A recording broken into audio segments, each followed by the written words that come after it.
are about to enter the Red and Rev Sports Show experience.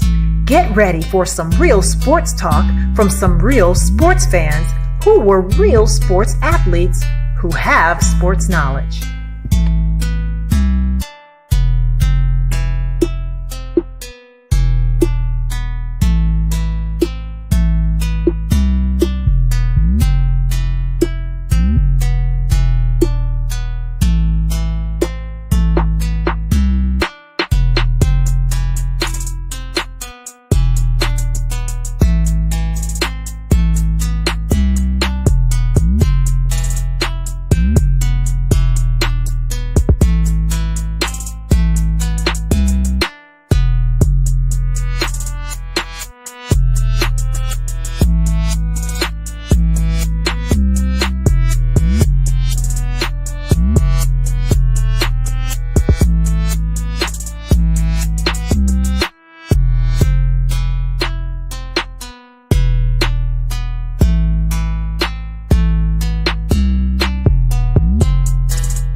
Good morning, everybody. Good morning, everybody. Welcome to the Red and Rev Sports Show on this day, this Saturday after Christmas. How y'all doing today? Well, it's football season. It's NBA season. It's sports season. We got a lot to talk about. We got the big bowl games coming up. The playoffs are coming up. We got some exciting NFL action this week. And guess what? It's going to be a lot of teams having a sad day after days after Christmas. No Christmas present for some people. And of course, today is the day, ladies and gentlemen. Set your calendar, set your TV. The Pop-Tarts Bowl is on. So get ready for some live action and some good sports commentary as we are here live, the Red and Rev Sports Show. What's going on, everybody? Welcome to another episode of the Red and Rev Sports Show featuring Coach Patrick Thomas, Coach is not coming to you live from the ATL. He's coming to you live from MI, cricket letter I, cricket letter I, humpback I, as known as the state of Mississippi, as I come to you live from Coatesville, PA, where the ice is all on the ground. With that being said, we come to give you real sports talk because we are real sports fans who are real sports athletes who have what, Coach Thomas? Real sports knowledge. So hang out with your boys, Coach, and Rev, and maybe Red, and maybe a guest or two to the Red and Rev Sports Show, episode 404. And as is our sports custom, we turn back to Coach Patrick Thomas, who is our numerologist, who's going to give us something or someone dealing with those three digits, 4, 0, and 4. What do you have for us, Coach? Well, Rev, I don't know if you're going to like this one, but I always had to dig deep into my cranium when it gets in the 400s. But I'm going to go with a man who started out his career in baseball with a lot of promise. He delivered some years, but he constantly plays on a team that will never win a title.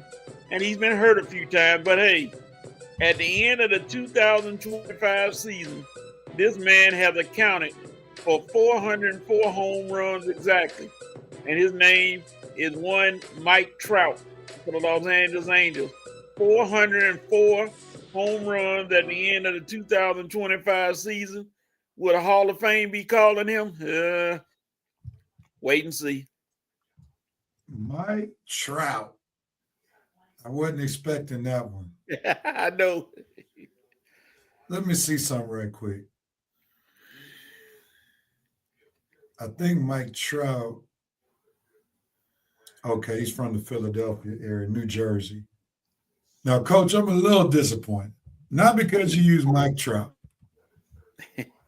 but I want you to look closely. Let me keep it up there. I want you to look closely at the three digits. There should be something that comes to mind, Coach. Oh, Lord, the Atlanta area code. Yeah, it should have been something Atlanta. Come on, Coach. We are an Atlanta-based show, and you missed an opportunity to do something ATL. Come on, Coach. That is the primary Atlanta area code. It's not 678. It's not 706. The first area code connected to Atlanta was 404. Come on, Coach. Maybe that is jet lag. That's all I can say. All right. I'm going to let you have a pass since you had a long drive to Mississippi. But come on, Coach. The numbers are just slapping you in the face. You've been in that area code for, what, 3 decades now, 2 decades now? Come on, Coach. Yes, sir. You're right. All right. I just knew you were going to do some ATL, but nevertheless, it's cool. All right. I couldn't finish the dunk. All right, let's welcome Reverend Night Nation real quickly. The nation is in place. The VP said I'm in the building briefly. Plenty of hoes ready to slam down the Mary Gavel to begin another fire session of the Red and Rev Sports Show. Reverend Night Nation, put up your presents and take a swig of eggnog. Let's go. All right. Thank you, VP. He said that means Coach's internet starting the show off with major suspicion. Here we go. I'm glad you're on brief. What's up, Caden? Hello to you. The president is in the building. Good morning, coming to you live from the Panda Pajama Jammy Jam Panorama out of Panama. Mr. President. Love the alliteration and be safe out there in Panama City. The VP said, Reverend Doctor, you threw the alley-oop too high. See, he's starting already. Lord have mercy. Lord have mercy. Lord have mercy. All right, welcome, Reverend Night Nation. The president's in the building. VP's in the building briefly. And we thank everybody else for joining us on today. If you don't mind, please like and share this broadcast. Let somebody know you're watching the Red and Rev Sports Show featuring Coach Patrick Thomas. Episode 404. Who knows, your share might literally bring somebody to be a part of the best nation in sports talk, Reverend Night Nation. As I tell my church, I never will ask you something that I am not willing to do. So let me go ahead on, get on my social media right quick and share this broadcast of the Red and Rev Sports Show. I have liked and now I have shared. And let me go to my other social media page, and that's associated with sports. And I'm going to like and share over there as well. Here we go on the Sports Rev Facebook page. There we go. Like and share. All right. And as Winston from the Coach's Corner, y'all are shared. Smash that button. I love when he says that. All right. The president said, first we had Elf on the shelf. Now we got Coach on the couch. Leave it to Mr. President. He always has jokes with clever humor. I tell you. Leave it to Mr. President. All right, Coach, let's get into this real quickly. Dope note and Coke. Oh, there we go. All right, get my sounds ready for this moment. What are you doping on, Coach, as we start this show? Well, Rev, I'm a dope on the San Antonio Spurs, who seem to have gotten the kryptonite for the Oklahoma City Thunder and have beaten them 3 straight times. And Oklahoma City doesn't have a clue. I don't think they look a little befuddled by Wemby and the boys. The alien is playing out of his mind, and he's shutting down SGA, and there's nothing they can do about it. So I'm gonna go San Antonio Spurs, my dope moment. Oh yeah. Let me go into my dope moment, and my dope moment has to go to the best basketball player in the NBA. It's no question who it is. Nikola Jokic, also known as the Joker, who on Christmas Day, still got you on there, Coach, my bad. Got to go to the Joker on Christmas Day, went for 56 points, 16 rebounds, and 15 assists in an overtime victory over the Minnesota Timberwolves as Denver beat them 142-138. Jokic scored 18 points in overtime in 3 minutes. That is absolutely unbelievable.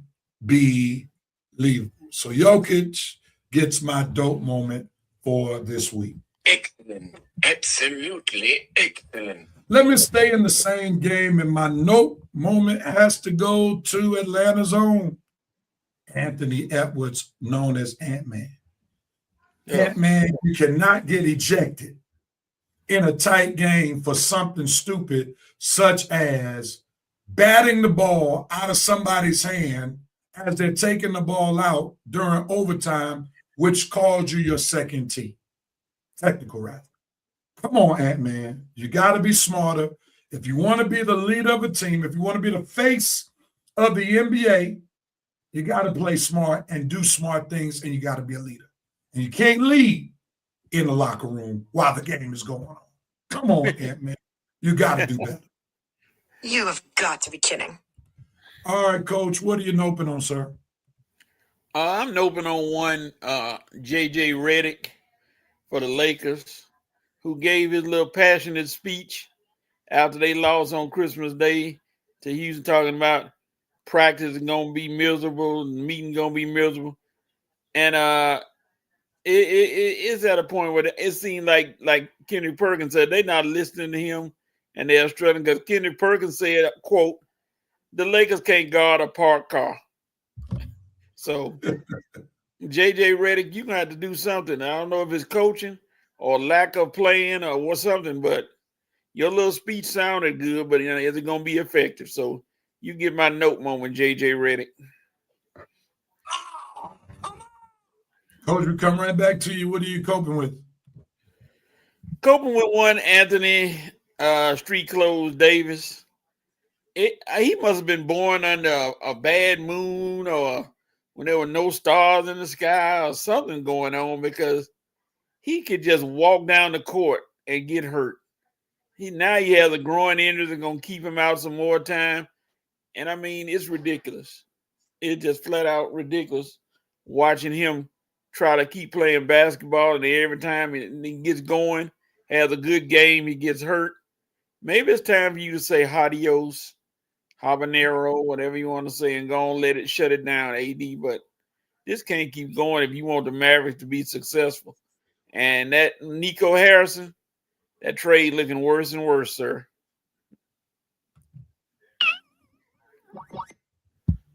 All right. I'm coping with the fact that in Baltimore, they're getting ready to have a soap opera starring Coach Jim Harbaugh and quarterback Lamar Jackson in the soap opera as the Ravens turn. But we see that there's a lot of turmoil, according to some sources, and then according to Jim Harbaugh, he in his relationship with Lamar is A+. Somebody lying. Something's rotten in the cotton there in Baltimore. So, ladies and gentlemen, fasten your seatbelts for As the Ravens Turn, that will probably have several episodes over the next few months. So get ready. Yeah. Had to call Stringer Bell. Hey, Coach, now that has to be music to your ear, sir. No. The second best franchise in your division seems to be in turmoil. No, I don't like to see that. I mean, Lamar is a good dude, and he deserves to one day finally get a trophy, a Super Bowl trophy.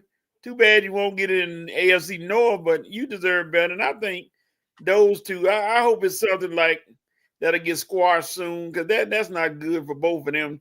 They've gone this long with each other, and they've done what they can. I'm not wishing bad luck on them, but I just want to see that come to a head some kind of way. If it's festering around, that's not good. Now I got to push you a little bit. You said something that alarmed me, and you said Lamar Jackson deserves a Super Bowl. Why is that? Well, let's not say. Okay, I changed my. Thank you for correcting me. I changed my mind. He should be playing well enough. I mean, hopefully he'll get one. Let me put it that way.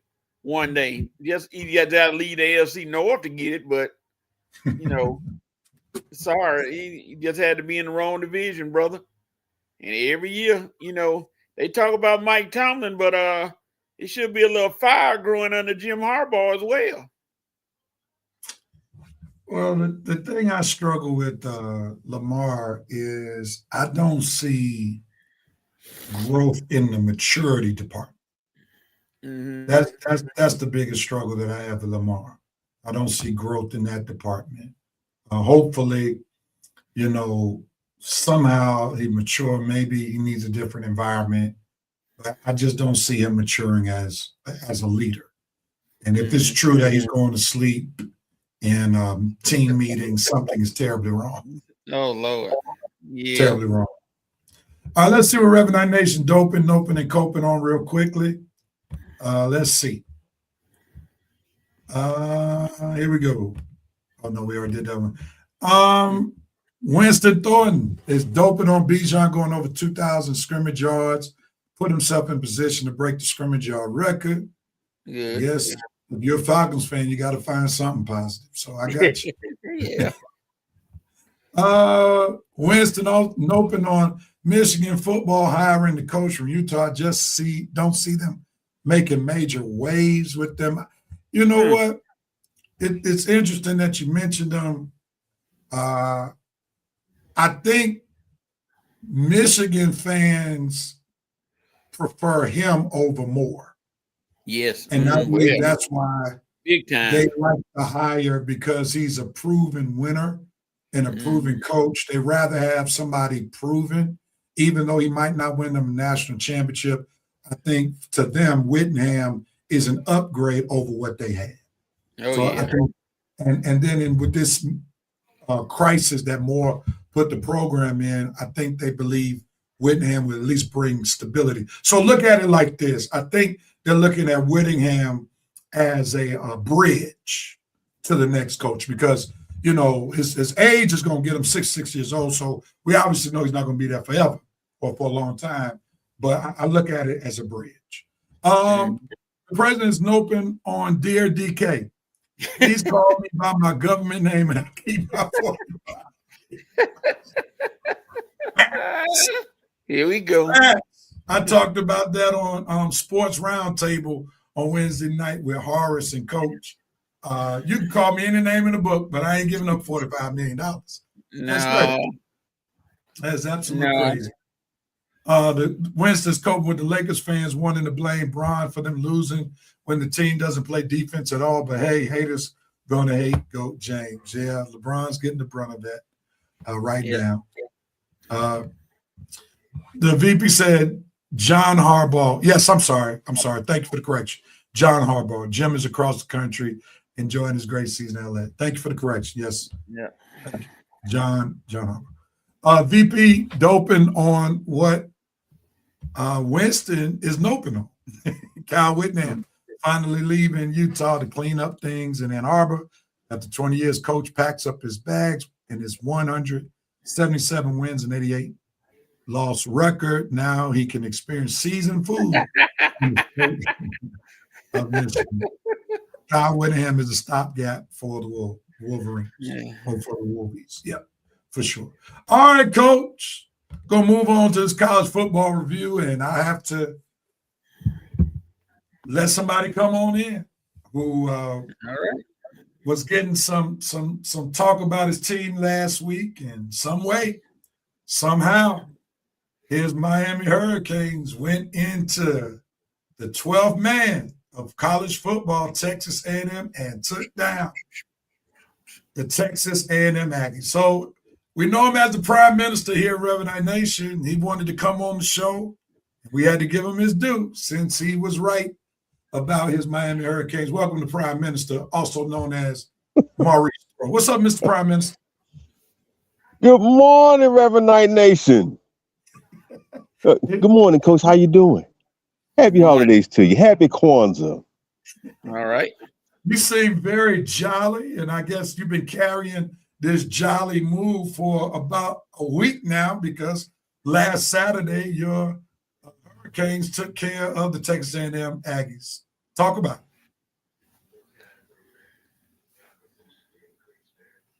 Oh, no, Prime Minister, you're frozen. All right, we have to come back and get his connection right. Come on. The Prime Minister's connection not right now, but we'll come back to him real quickly. Oh, okay. He may be back. Let's see. You back? Mr. Prime Minister? Yes, Doc. The VP's ready for the jokes. Uh-oh, Prime Minister Coach. Oh, Lord. Roscoe is working. His Wi-Fi.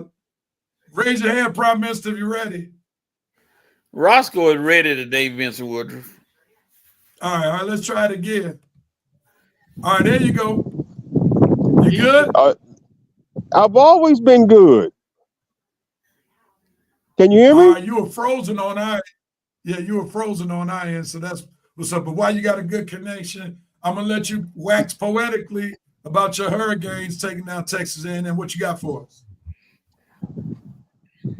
Well, for one thing, good morning, Revenant Nation. Now, apparently, I've been said certain things about my Hurricanes not given a chance to win or anything, and yet, Coach, you tend to forget that we do have two defensive ends that will be playing on Sundays. You do realize that, right? Yes. It's not about Carson Beck. We have this little guy called Malachi Tony who made up for that costly fumble. And, you know, the Aggies and you have one thing in common. You're both sitting on that couch. Not bragging, not boasting. But then again, when your alma mater... All right, he's frozen again. Wonder why. Yo, what's up with you and What? the Prime Minister? Wait. No, hey, Rev, my internet works. Well, it keeps Trust me. freezing on our end. It keeps freezing on our end, so I don't know what's going on. Are you on I don't understand. Are you on the Wi-Fi? Yes, Okay. You sound like you're outside. I am outside. Okay, because if you typically when we have more than one person, if you have an Ethernet connection, it works stronger. Okay, yeah, because I am outside enjoying this here nice 81-degree weather out here, nice in my. You don't have to rub that in on us, man. I'm looking at ice outside my window. So I'm a little envious. I will admit, I am envious of your weather right about now, and I look forward to being in Punta Gorda in January covering sports, so I can get out of this snowy weather and cold weather. Yeah, but the thing is that I couldn't really go in because being out there on Cal Field, yeah, it was loud, very loud. The thing is, you really can't do too much. I can't go live, even though I wanted it to. But it was just good to actually go into SEC country and make them do this. Okay, That's the Sunday that we left. All right, well, the ACC. Since it was said that the noise on Cal Field was going to be such a factor, we didn't factor the win. And as far as Mr. Concepcion, he was more like a disaster. My favorite, and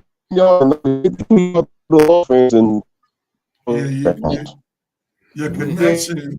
We can't make out what you're saying, Mr. Prime Minister. Yeah, something going on. We'll come back. Jerome K said Poppy Internet was not part of the big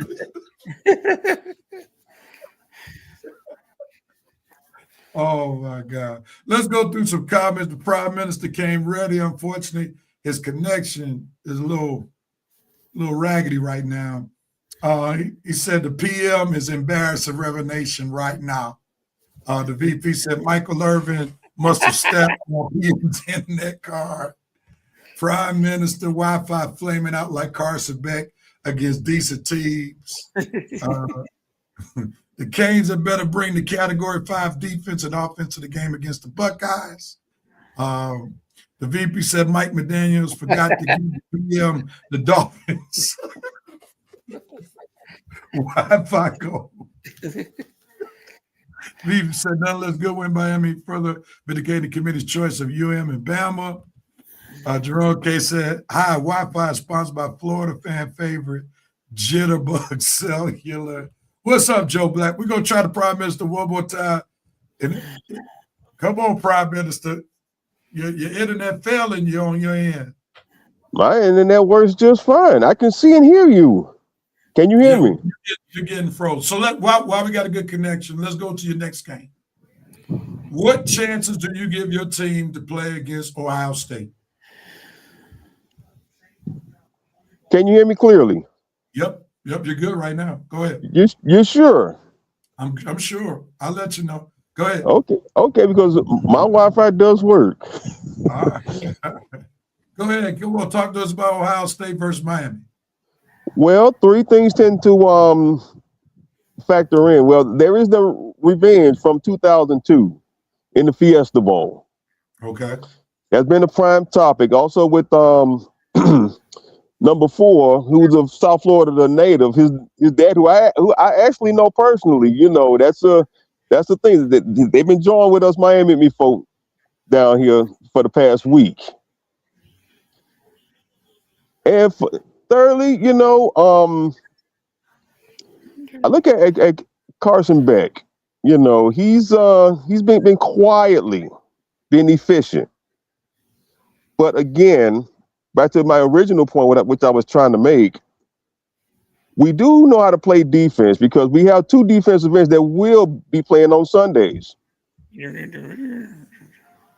Okay. All right. So So with the commentary that you just brought to the table, knowing Ohio State is hungry after losing the Big Ten championship, so they are Yep. laser focused right now. Yeah.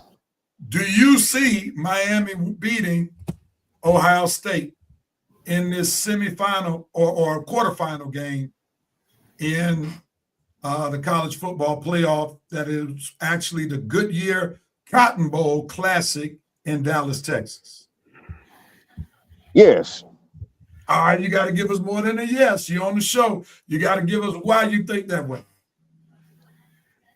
If Miami plays sound defense like they did last Saturday, they can beat anybody. Anybody. So you think they have the DBs, because you mentioned your edge rushers, which can help your DBs if they get to the quarterback. Yes. You think your DBs can hold up against those stud wide receivers, Tate and Smith, for Ohio State? Yes. The quarterback can, hey, if he don't have a chance to throw the ball, the wide receivers won't have much of an impact. Now, Ohio State is typically solid with offensive line play, saying that quarterback has had a decent, more than a decent season. After all, he was a Heisman Trophy finalist.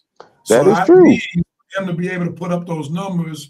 Ohio State has done well, basically keeping him upright. So, even with your edges, it's not a foregone conclusion that they'll be able to get to the quarterback. So if they get to the quarterback, I can see Miami possibly pulling this victory off. If they don't, it might be a long day. Would you agree? I would agree with that. I would, because with Ohio State having some extra time to rest, that's a good advantage for them. But I think that with Miami, having a bit of a chip on their own shoulder, playing the underdog, I believe we have a chance. Hey, at least we're there. Okay, So that's a fair we point. have a puncher's chance. You do. You're there. You're still part of the Elite Eight that's still alive. Let me bring in Red. He just came in. What's up, Red? How you doing, everybody? Having to fill out an MIA report. Yeah. Good morning, Redrick. Morning. Sorry, y'all. I had some technical issues this morning. I finally worked them out.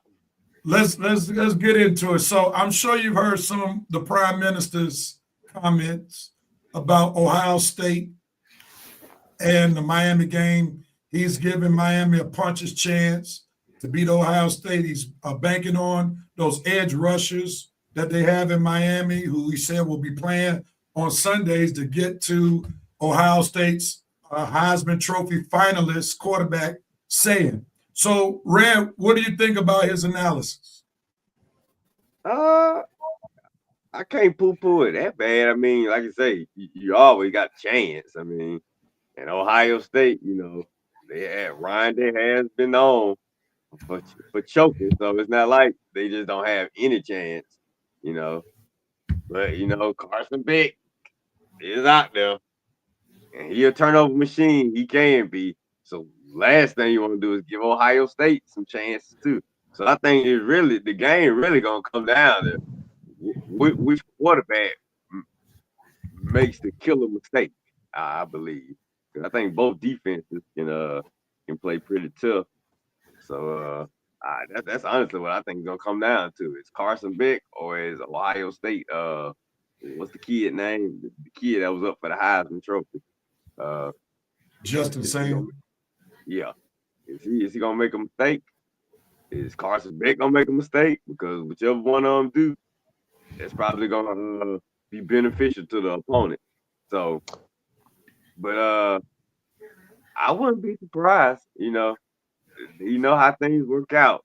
I wouldn't be surprised if Miami ended up playing Georgia, because that would be their next opponent if they got past Ohio State. And I'm pretty sure Miami versus Georgia would be probably a little more exciting than Georgia versus Ohio State. So, all right, I'm gonna come to you. I don't think he just don't. I don't think Miami just.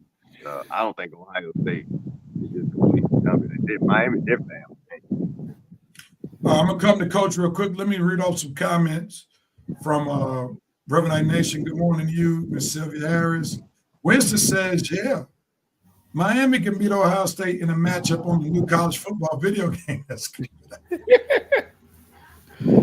As an Oregon fan, talking trash now. Prime. The VP said Jeremiah Smith warrants a safety over the top consistently. That D-line from Miami had better bring it. Also, got to stop Bo Jackson. Don't get Bosworth. Jerome K said, go Miami. They need to get revenge for that stolen national championship that the Prime Minister opened up about. That wasn't pass interference. The VP said Red Rose was filing a grievance against Steelers. That Kush didn't make Christmas delivery. What is delayed can never be denied. Welcome to the show, Rant and Red. The VP said Beck will have to play the game of his life against the Buckeyes. This will be the hardest defense that he's faced all season long. I believe we can agree to that. Prove the naysayers wrong. Kiddo, UGA is watching. Sure enough, and this game probably is going to determine Carson Beck's draft status in this coming draft. With that being said, Coach, I'm going to come to you. You've heard the Prime Minister's comments. You've heard Red's reply. I'm looking at the game odds. Right now, according to Las Vegas, Miami is a 9.5 underdog. And according to ESPN's match predictor, Ohio State has a 70.5% chance to win this game, and the predictor on ESPN is only giving Miami a 29.5% chance to win. Do you believe that's too wide of a gap with the point spread and the matchup predictor, or do you believe it's right where it needs to be? That's kind of broad considering where we are in the season. Now, one thing that's going to determine the outcome seriously, if Carson Beck is forced to win the game, they ain't got a chance.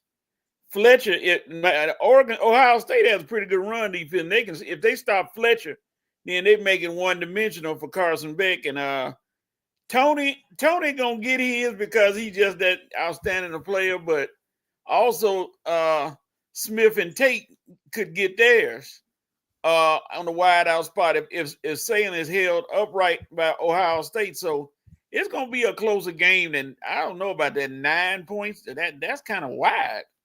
It's gonna be a closer game than that. It's not gonna be a blowout either way. So.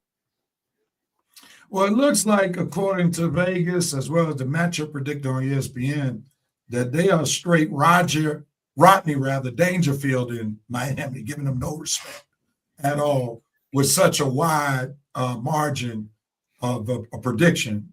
So it's going to be interesting to see what Miami is able to do.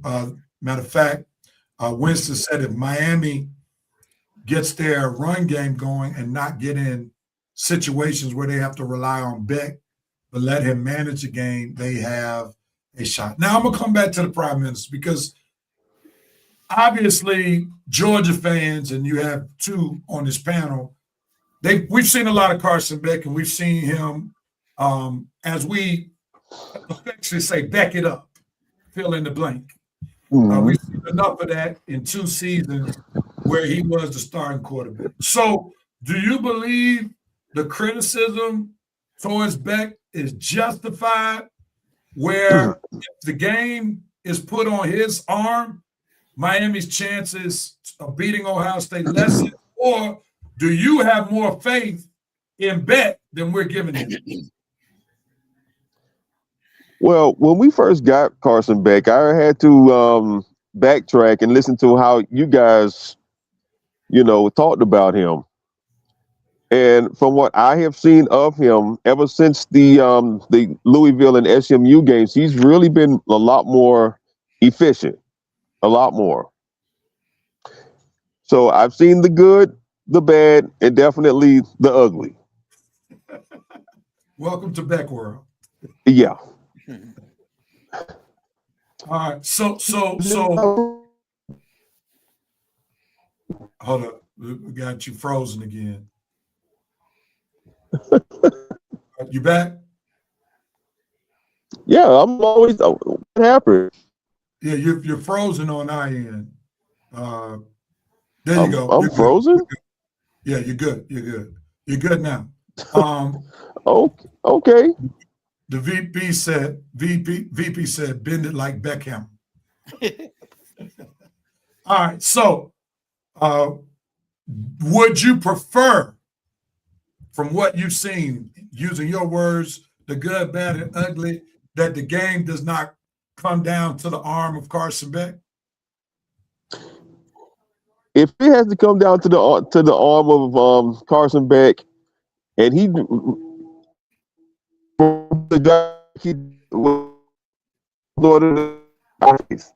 if he plays like that. Try that sentence again. You got because frozen again. Yeah. if it comes down to it, and if he plays like he did against Notre Dame with that final drive that led us to the game-winning field goal, then yes, I would have faith. Okay, so overall, you don't have faith. It's situational. I do have faith. I do. Situational faith. But also this too, Rev, will be indoors.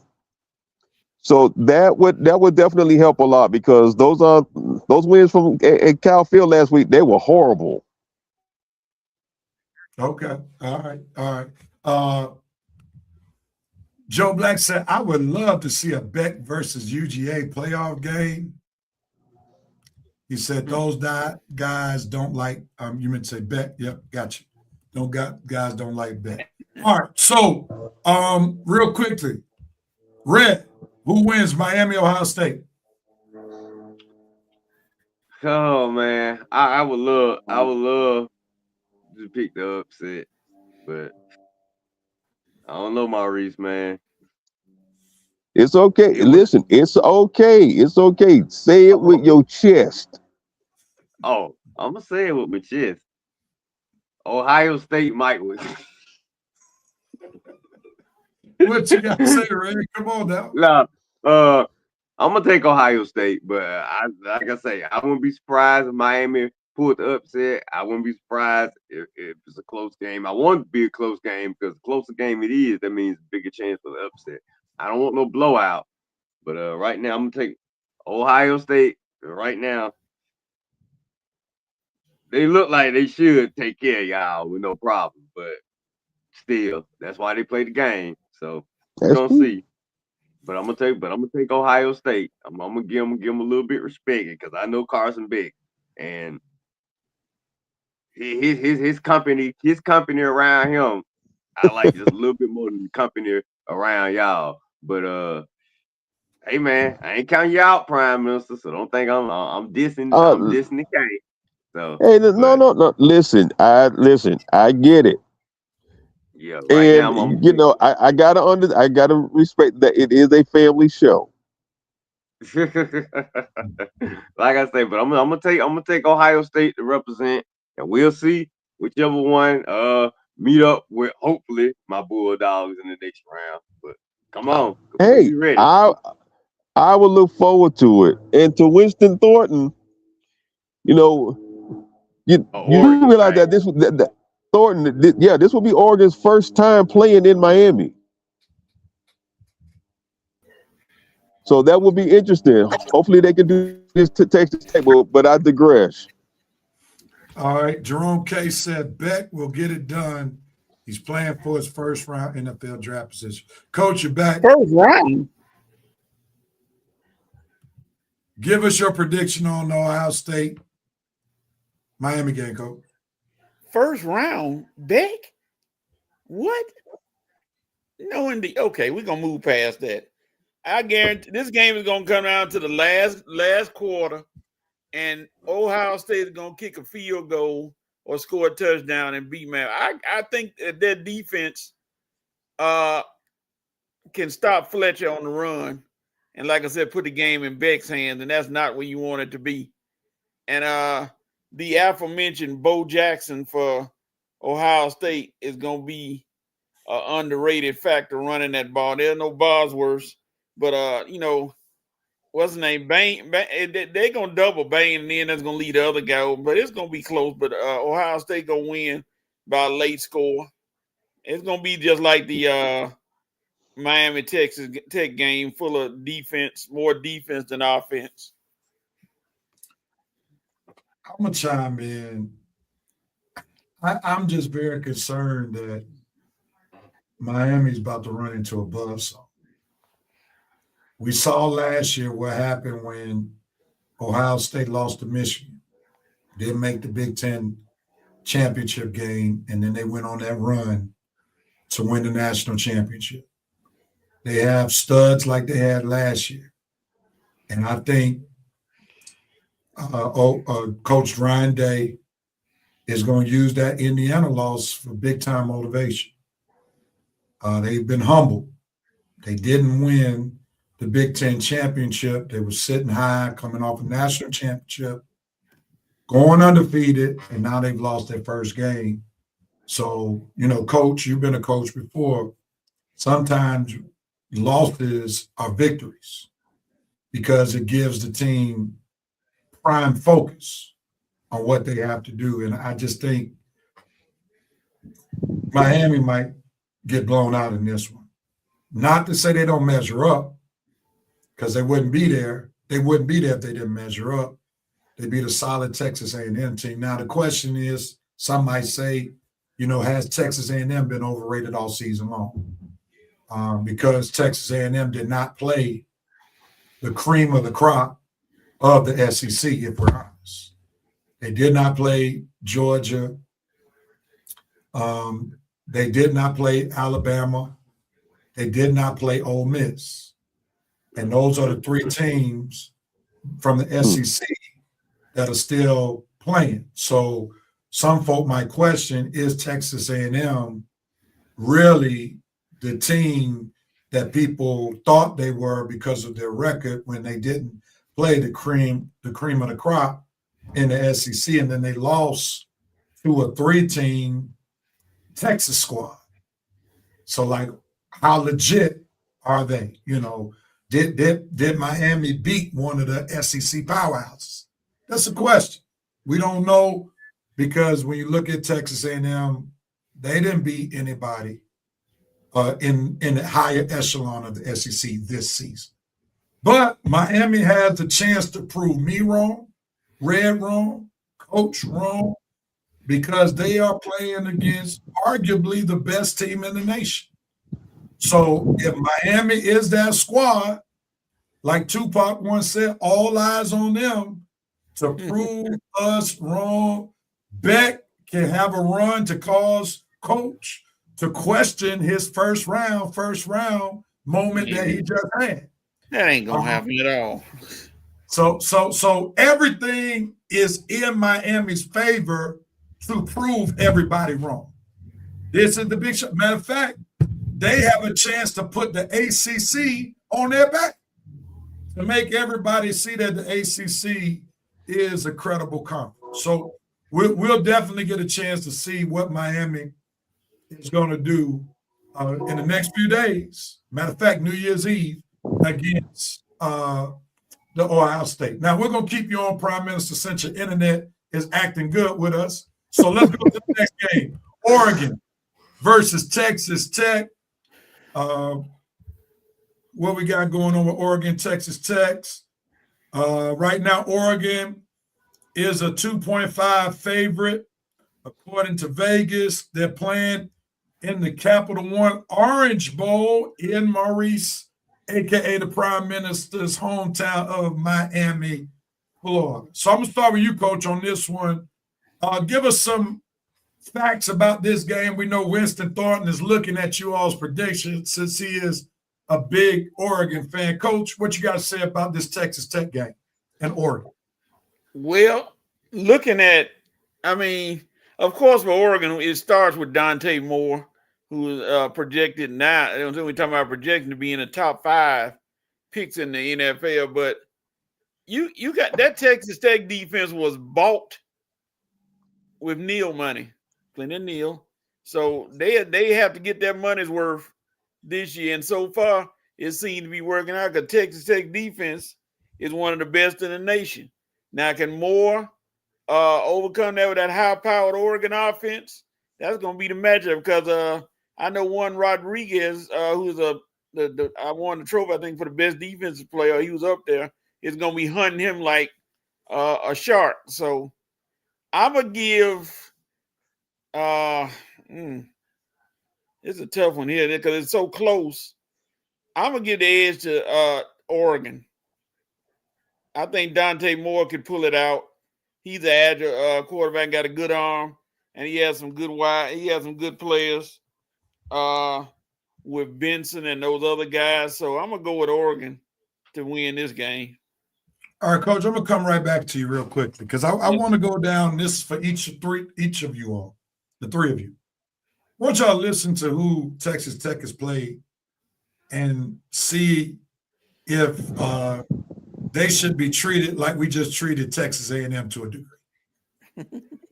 They've beaten Arkansas Pine Bluff, which is an HBCU, Kent State, Oregon State, Utah, who finished number 16, Houston, Kansas, Arizona State, Oklahoma State, Texas Tech, BYU twice. They finished the season 7. University of Central Florida and West Virginia. Can we really talk about their great defense playing against the best school that they played, BYU, and they beat them twice? Does that change any of your commentary that you just gave about their defense, Coach? And do you want to change the spread against Oregon? Because we obviously know Oregon on paper will be by far the most athletic and talented team they would have played all season. So I want to throw that out there, Coach. I'm going to come back to you. Does what I just shared change any of your commentary? Nope. Not going to change anything on my end. I like I said, I still think Oregon's going to win. But I think Texas Tech defense is, I mean, you know, they played they beat a lot of states. Let's put it that way. You call a lot of states, they beat some states. So I still think they're legit, though. I'm gonna get. I watched a game or two of Texas Tech. I think they legit. They fly around that ball a lot. So I'm still give them a chance. And I even though Oregon's gonna win. Coach, it's easy to fly around when you're playing against a bunch of Mormons as the best. Not the Mormons. Not the Mormons. If they were flying around against Texas, I even throw Texas A&M in there, be one thing. But all right, Coach stands on. Red, I'm coming to you. Then we'll conclude on this game with the Prime Minister.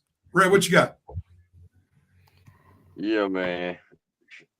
I don't like the schedule. I'm not impressed by none of these teams they played. I was looking for somebody, and at first I was looking at their schedule. I thought, oh, okay, they play this what it was, real. I was looking at their schedule. I said, oh man, they played Washington, USC, Minnesota, Iowa. And then I had to look down like, oh, I'm looking at Oregon schedule. Because I was going to get impressed. I was going to be impressed for a bit. I was like, wow, they played all these teams and beat them like this. But nah, man, like you say, when the best team you don't play is Kansas City State and you give 20 to them. And the rest of these nobody, you barely giving up any points to them. And you ain't really played nobody. Yeah. I think I'm gonna go with Oregon, the team that's more battle tested than the team that's just been beat up on cupcakes all year long. Like I said, you got BYU twice, man. That should be cheating right there. Why can't Georgia get a school twice? And then we can have a team we can beat up on a couple of times. I mean, I swear every week we're on the edge of our seat. When we got to like after the first two games, every game in the season was a tough one, man. Or some team we had to watch out for. And then the way our defense was playing early in the season, we was on the edge of our seat early. So trust me, I understand when we talking about teams that had to earn their way up in here versus teams that just just glided their way up into this playoff. And Texas Tech, you just glided your way up into this playoff. When I look at teams you played, so when you glide your way in, that's usually the team that's one and done. And you got to play Oregon and the Heisman candidate and Dante Moore. I think was Dante Moore Heisman. He should have been a Heisman candidate. No, I think his injuries cost him a Heisman trip. But anyway, Dante Moore is playing pretty good this year. Played some of the best college football. Oregon played some of the best college football. I'm not gonna take Texas Tech over them when they not even battle tested. So I'm gonna take Oregon this time, Winston. I'm gonna take them this time. Don't worry, it's gonna come a game when I ain't gonna take them. So, but this time, Oregon. All right, Prime Minister, it's on you now. Who you got in this one? Oregon by double digits. So you basically saying it's not even going to be close. No. What makes you feel that way? The way how Oregon's offense is and the way how they just function, because they got so many moving parts. I don't think that Texas Tech will have enough defense, to counter that. Granted, that their defense is good and they're battle tested, but I think Oregon, they're just on another level. So you believe the speed is going to be too much for them? Yeah. And then also Oregon, with their head coach coming from Georgia, used to be their defense coordinator. He plays a physical style of football to go with that athleticism, and you believe that's going to be too much for Texas A&M to overcome? Yeah, with Texas Tech, and then this is going to be their first time here in Miami playing. So I think that they're pretty giddy about playing at the Orange Bowl, albeit the game is going to start at 12 o'clock, which is very odd because the Orange Bowl is usually prime time. So yeah, this is going to be a good game. All right. But Oregon's going to win. All right, so we got Oregon across the board. Coaches don't want to pick the Oregon in the close one. All right. I told you, Red Winston said, even if we played your dogs, you would still pick my Ducks. Yeah, y'all talking about I'm smoking weed. Winston, you doing them hard drugs, man. Stop messing with PCP, man, and put the meth down. All right, let's go to the next quarterfinal game. We got the Rose Bowl presented by Prudential in Pasadena, California. The granddaddy of them all is what the Rose Bowl is supposed to be. And we got the number one team in the nation, the only undefeated team in the nation, the Big Ten champs, Indiana University. Who would ever thought we would put all of those things connected to Indiana, maybe with basketball back in the day, but surely not football. And we got them playing one of the blue bloods of college football who has a championship DNA, of course, well beyond Nick Saban and even with Saban and before Saban, the Alabama Crimson Tide. So I'm going to start with you, Red, on this one. We know you're not an Alabama fan. They are coming off an impressive victory over Oklahoma, who had beaten them the previous two times that they played them. They went into Norman to beat Oklahoma on their home field after losing to them in Tuscaloosa just a few weeks ago. So right now, Indiana is a 6.5 favorite over the Crimson Tide. Do you believe the Terps will continue on with their upset ways against Indiana? What says you, Red? Nah, I think you stop right here. I know Terps might think I'm hating, but nah, I think Indiana, they just been playing pretty good all year long. I mean, even the test they don't have, they don't beat Oregon. They beat Ohio State for the Big Ten championship a few weeks ago. So Indiana has passed a lot of their tests this year. And Alabama, I'm not saying they don't play some good ball, but like you say, when they play real good teams like Oklahoma, like us, like Indiana coming up, those are the teams, except for Florida State. I can't explain that one at all. But like I say, they struggle. against good teams. Even South Carolina, who had them beat, but they let them come back in the game. Like I say, they struggle against teams with physical defenses, and Indiana has that. They struggle with teams with good quarterbacks. Indiana has that. They struggle with teams with coaches that call good offensive game plans. Indiana has that. So Indiana has a lot going in their favor to beat Alabama. So it all just comes down to it. Can they execute the right game plan to beat them? I think they will. I mean, I doubt that Indiana be one and done. And Alabama, it's not like they be one and done because they made the playoffs with a lot of, opposition coming their way because a lot of folks didn't think they were going to get in the playoffs, and they even won a game. So it's not like this is a wasted trip to the playoffs. But hey, farther you go, the more you come up against powerhouse teams, and Indiana is that right there. So it's just how the ball roll. Alabama shouldn't even be in the playoffs, but you're here, but you're playing Indiana. And I'm not going to disrespect Indiana because they don't have a good team. Their coach has earned his way. Their quarterback has earned their way. Their playmakers, the ones for Mendoza, have earned their way. And the defense played pretty solid. So in Alabama, you have to prove it to me that you can beat Indiana. I don't think you can. Even if this was a regular season game, I would have took Indiana. So I'm thinking Indiana. Let's go. Hoosier! Let's go, baby. Beat them third. Do they cover the 6.5, or do you expect it to be a closer game? They get them by at least 10.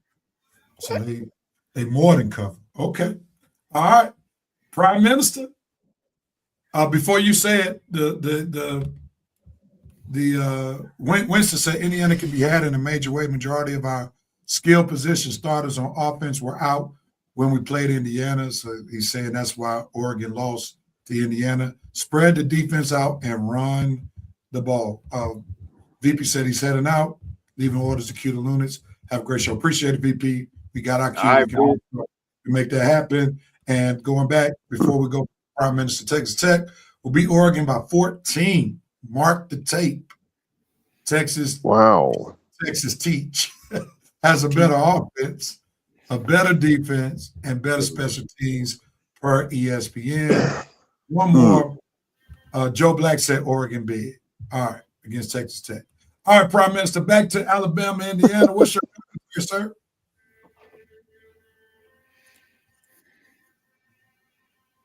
Who, me? Yes, sir. We're waiting on you. Hello?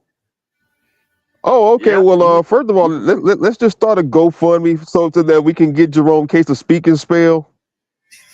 That'll work. We'll see. Secondly, listen, I am a big fan of Coach Cignetti and what he's done in Indiana. And I'm rolling with him. But game will be close. I can easily 20-17 Indiana victory. I can easily see that. All right, so you're going with a relatively low scoring game. 2017. Yeah. So what will put Indiana over the top? Are you just saying it's just purely coaching, or what about the players may be included? Pure, because one thing about Cignetti's style, he adjusts on the fly, and he's done it as well as anyone that I have seen within the past 3 years. Okay. Yeah. Well, nobody can deny that. Listen. Yeah. Yeah. Everywhere he's gone, James Madison balled out. Now at Indiana, he's made Indiana a football powerhouse that they've never been in his football history. So got to go with that. Coach, who you got, man? Hey, Red, when the last time a Heisman Trophy winner won a national championship? Got to research it, but keep on going. USC. Keep going back because it ain't gonna happen. Mendoza, Simpson has thrown for more yards than Mendoza this year. And while y'all talking about schedule and everything, look at Indiana's schedule. Take Oregon out and take Ohio State out, and then let's roll down their schedule and see who they've beaten. But coach, that's hard to say that because they did beat I two understand. two of the top 8 teams left in the tournament. They did, and then So I think that means something. it means something. But Because Go ahead. look at I mean Georgia, their top win. Well, they beat a lot of nationally ranked teams. But go ahead. My fault. Go ahead. no, I'm just saying Alabama. Another small factor that means a little something. DeBoer doesn't have to be distracted anymore with he might go to Michigan. Talk about Michigan. Michigan got a coach now. So all the DeBoer to Michigan talk can end, and he can concentrate on this game against Indiana. Like I said, I'm not selling Indiana short. I know they're going to give a good game because their defense is strong.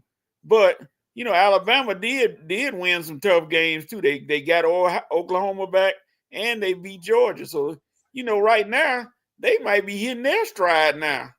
Who knows if Alabama has got a little momentum on their side. Indiana hadn't played in how long? How many weeks has it been since Indiana played? So 2.5 weeks by the time that lag though always catches up to sometimes to certain teams. And if you ain't played in a while, and that team just got through playing and winning a good making a comeback game, that might be a factor. So I'm gonna go with Alabama. Okay, so we got 2 Indianas and Alabama. Joe Black said, I want Indiana to win. I'm just concerned that their quarterback stat padded against inferior competition. He may have won against everyone, but he didn't play great. Do we recognize he did beat Ohio State and made some throws? Like, all right, let me ask this, and then we'll move on to the Georgia game against Ole Miss. Do y'all believe Mendoza is that guy, or is it fool's gold? Well, I'll start with you, Coach. Rev, if you can make Gus Johnson lose your voice, you're a good quarterback. So he is that guy. He is good. I just want to see how he does with this lag that's been heaped on him since he ain't played in a few weeks. And Alabama is still rolling. So, I don't like that little lag between games. And I know it happens, but yeah. All right, Coach, I need you to hold that energy for a minute. I might be coming back to you in a second. All right, roll on. Ari, the Prime Minister, is he the real deal? Mendoza the real deal? I think he has improved greatly. I think he is. Okay. Now that is the first round draft pick quarterback. So he's number 1 pick word. Yeah. Okay. Red, you shaking your head. So Mendoza's the real deal? Yeah, gonna be the first pick in the draft. So I like him. I like him now. I mean, I could be wrong, but if you're asking me what I think, if it was my team picking at the top of the draft, would I be saying go after Mendoza? I would. I definitely would tell the Falcons to take him if we were picking number 1. So I guess I got to die on this hill then. If he turned out to be a bust, I guess I gotta explain it. But right now, yeah, I like him. There are some people, and I say football analysts, who have gone as far as to say if the New York Giants had the first pick, they should pick Mendoza and look to trade Jackson. Yeah. Y'all agree with that? No, indeed. All right, Coach, you gave them more emphatic, so we'll start with you. Why not? You said me? Okay. Jackson Dart has gravitated to that offense and made him somewhat better. I mean, if Jackson Dart can stay away from turning into a crash test dummy, he'll be all right. That's his only problem. But Dart did win games. So why go spend your money when you need more improvement on defense to another quarterback? You just drafted a quarterback. You need improvements on defense. Now, Coach, you may have proven some of the pundits' point when you said he's like a crash dummy, and you and I both know that the phrase is the best ability is availability. And if he has this mindset to constantly put himself in harm's way, how long will you have him to be your franchise quarterback? Well, I'm sure that whoever the coach is going to make sure, and they're going to let him know that you can't be running around getting in collisions to make those plays. And yeah, I would keep. I mean, Mendoza comes out there. He's like I said again. That seems kind of odd to me that you would draft another quarterback after you just drafted a quarterback in the year before. You got two young guys on the same team. Get you somebody that can help. You might need a wide receiver or two. Now, mind you, if they did, the thought process is if they did draft Mendoza, they'll be trading Jackson Dart. Okay, so you trade Dart, and then Mendoza comes in, and he's not as advertised. Projections, potential is everything. I mean, it's a coach killer. Yeah, he got good potential, and they say that's a coach killer right there. So, I mean, why take away what you already got? Dart is still putting up the numbers, so we'll see. Okay, Red, you've been giving a lot of body expression over there. Give you a quick retort to what Coach said. I'm dumping Jackson Dart, and I'm going after Mendoza. Number one, you got to think about this. The Giants about to hire a whole new regime, aren't they? Mm-hmm. And who's to say that this new regime are going to be in love with Jackson Dart as coach or Brian Daboll or any other Jackson Dart fans? Who's to say when we just said the guy plays too recklessly and he might not even last that long with the way he plays, and listening to him, he ain't going to change the way he plays. I mean, he being defiant. This is the way I play. I ain't going to change. Well, okay, fine. But that don't mean the new regime going to agree with you and not change the way you play.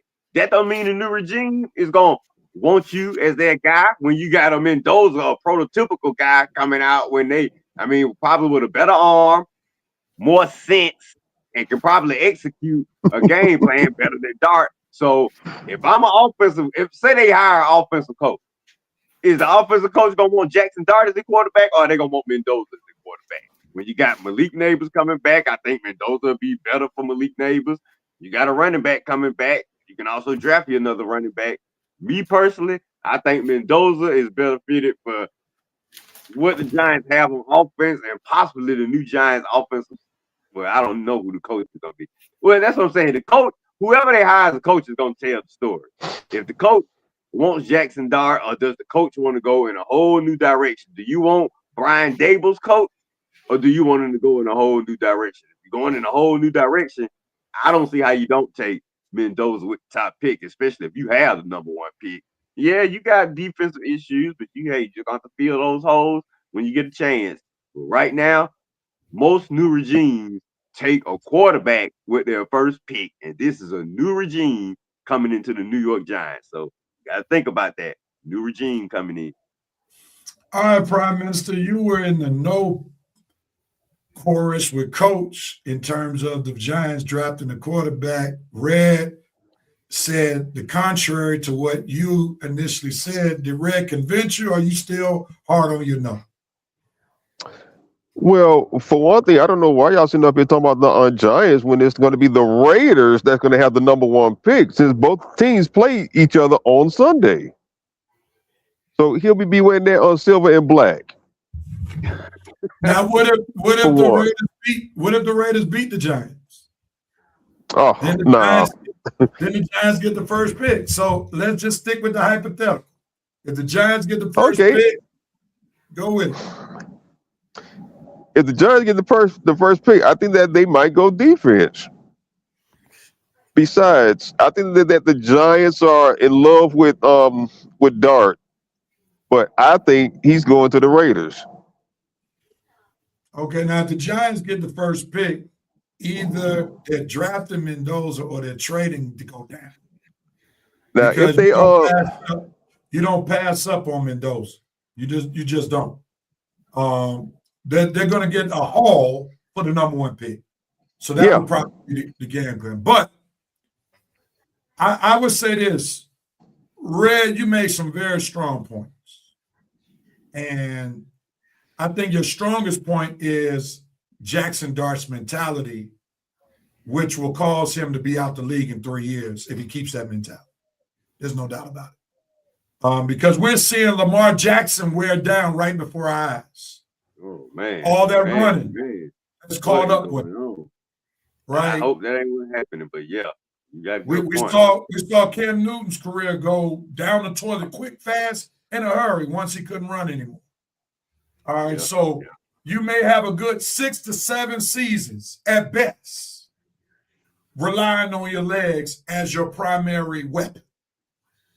If your legs are your primary weapon, your career is going to get cut short. That's just about right. Now, the reason why I would go against drafting Mendoza is because the Giants during this season got a glimpse of what the Giants could be if everyone's healthy. They've already developed the core of Dart, Scatterbo, and Neighbors. And that combo made some noise before Scatterbo got hurt.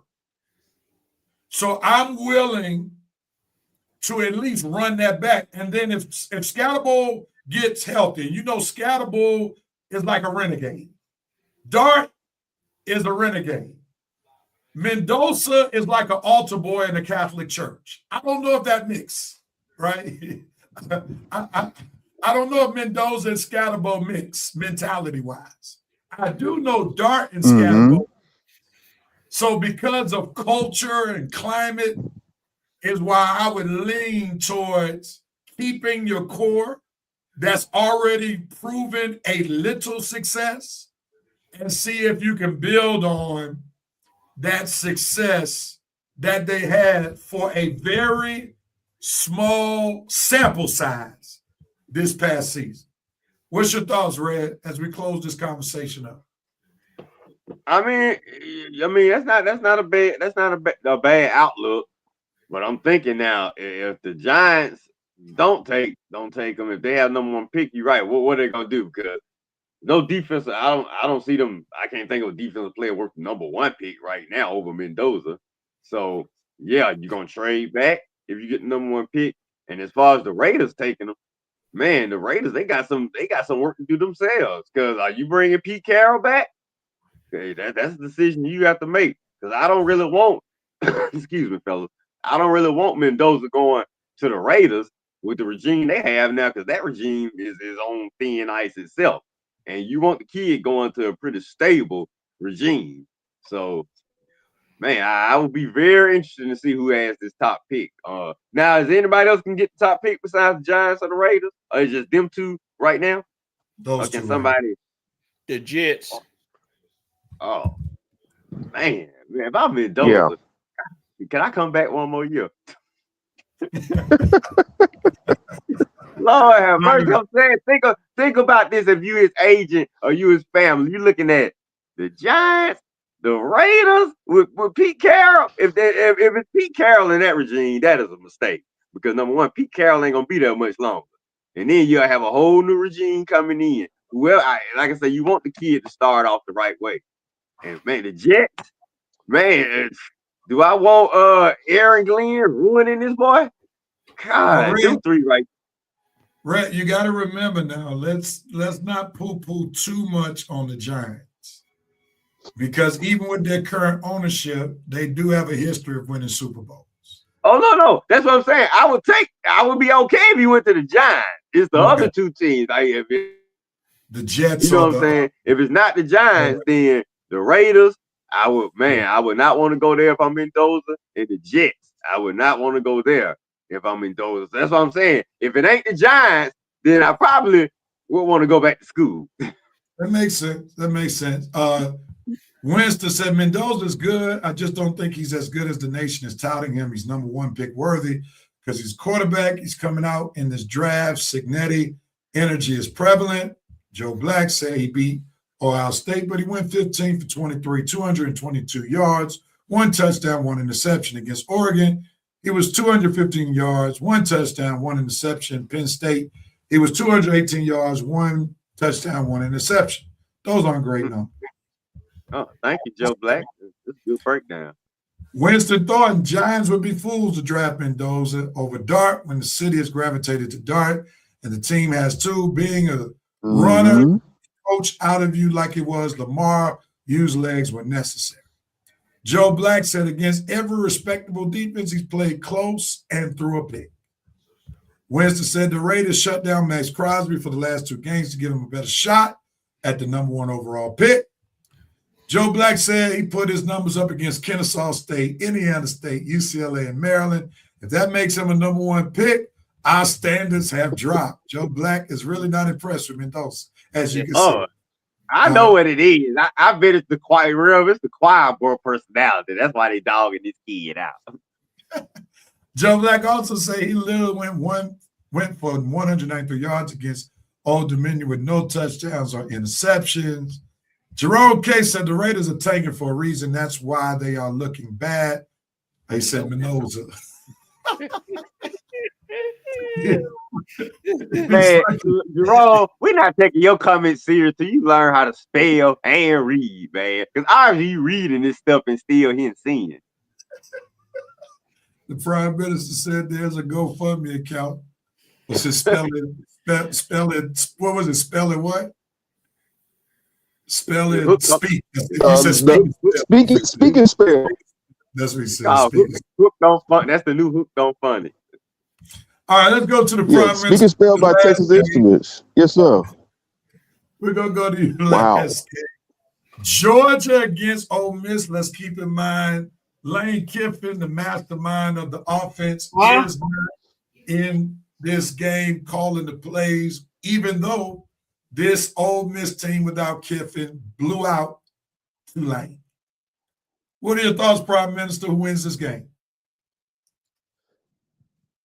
Ole Miss has a chip on their shoulder. They are trying to prove that they can win in spite of Kiffin's defection to LSU. But Georgia just has their number, especially on 3rd down. So the Georgia would definitely be sending Ole Miss back to Mississippi. All right, so the Prime Minister said, Coach, they will have a quick trip back to the SIP, and they're not too far from the SIP because they'll be playing in New Orleans in their ball game. All right, Coach, are you buying what the Prime Minister is selling with Georgia making quick work of Ole Miss because they have their number? Kiffin makes a difference. I mean, that's huge. Kiffin makes a difference. That he knew how to took Trinidad Chambliss and make him a big time star. And I think Lacey is hurt. Kyron Lacey is nicked up a little bit. And if you can't run on that defense, well, you pretty much have bought the farm. It's going to be kind of tough. Chambliss is going to do his thing because he's that talented. I still don't see how he didn't get more votes toward the Heisman. But no Kiffin, interim coach, that's not a good recipe. Not for a team playing for and trying to get to a national championship. I don't think they can beat Georgia. All right, so Coach has Ole Miss. The Prime Minister has Ole Miss. Red, we know you're going with Georgia. Now, I got a different question for you. Rev, I picked Georgia. Yeah, I got you. Georgia, Coach, Prime Minister, and Red, and Coach going with Georgia. We know Red going with Georgia as well. Now, the line in this game is 6.5. Do the Bulldogs cover or do they blow it away? Red, what says you? Real, we gotta blow it away, man. We got to go out there and prove something. We can't have no close game. We got to beat Ole Miss and we got to beat them down. So folks will know. So Ohio State know. Man, this Bulldog team is coming, man. We got some, whoever it is, Ohio State or Miami. You just said that because the Prime Minister's on the show. At first you said Yeah. Ohio State, then you changed. You must have saw the screen. So let me put Miami in there because the Prime Minister on here. I'm trying to show my boy some love, man. I don't want to dog No, listen, it's okay. Just like you said that whoever, the Dolphins were whoever coming it to is, Atlanta for a fish fry, but go ahead. whoever it is next round, they got to know that they coming to play a team. So we can't be messing around with Ole Miss and give the Buckeyes or the Canes any hope to say, man, no, you see, they messing around with Ole Miss. We might got to say, no, we got to come out there and dominate, man. We can't be like we was in the first playoff. Kirby, this coach ain't in your league, man. This is the interim coach. You got to go out there. I don't care what that defensive guy is doing, Kirby. You better take that clipboard out of his hand and you call the defense, man, because we can't afford no screw ups. But Rev, I like how our defense been playing the last few games. The last few 3 or 4 games, I think we averaging.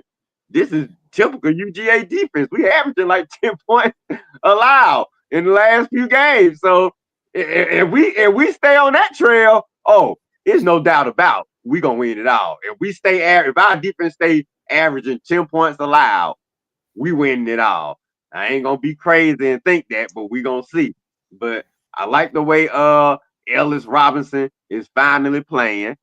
I like the way the other cornerback is finally playing. They're not falling. You just can't just toss it up in the air like you did early in the season and be like, oh yeah, that's either a PI or a catch, like it was early in the season. They actually playing the ball now.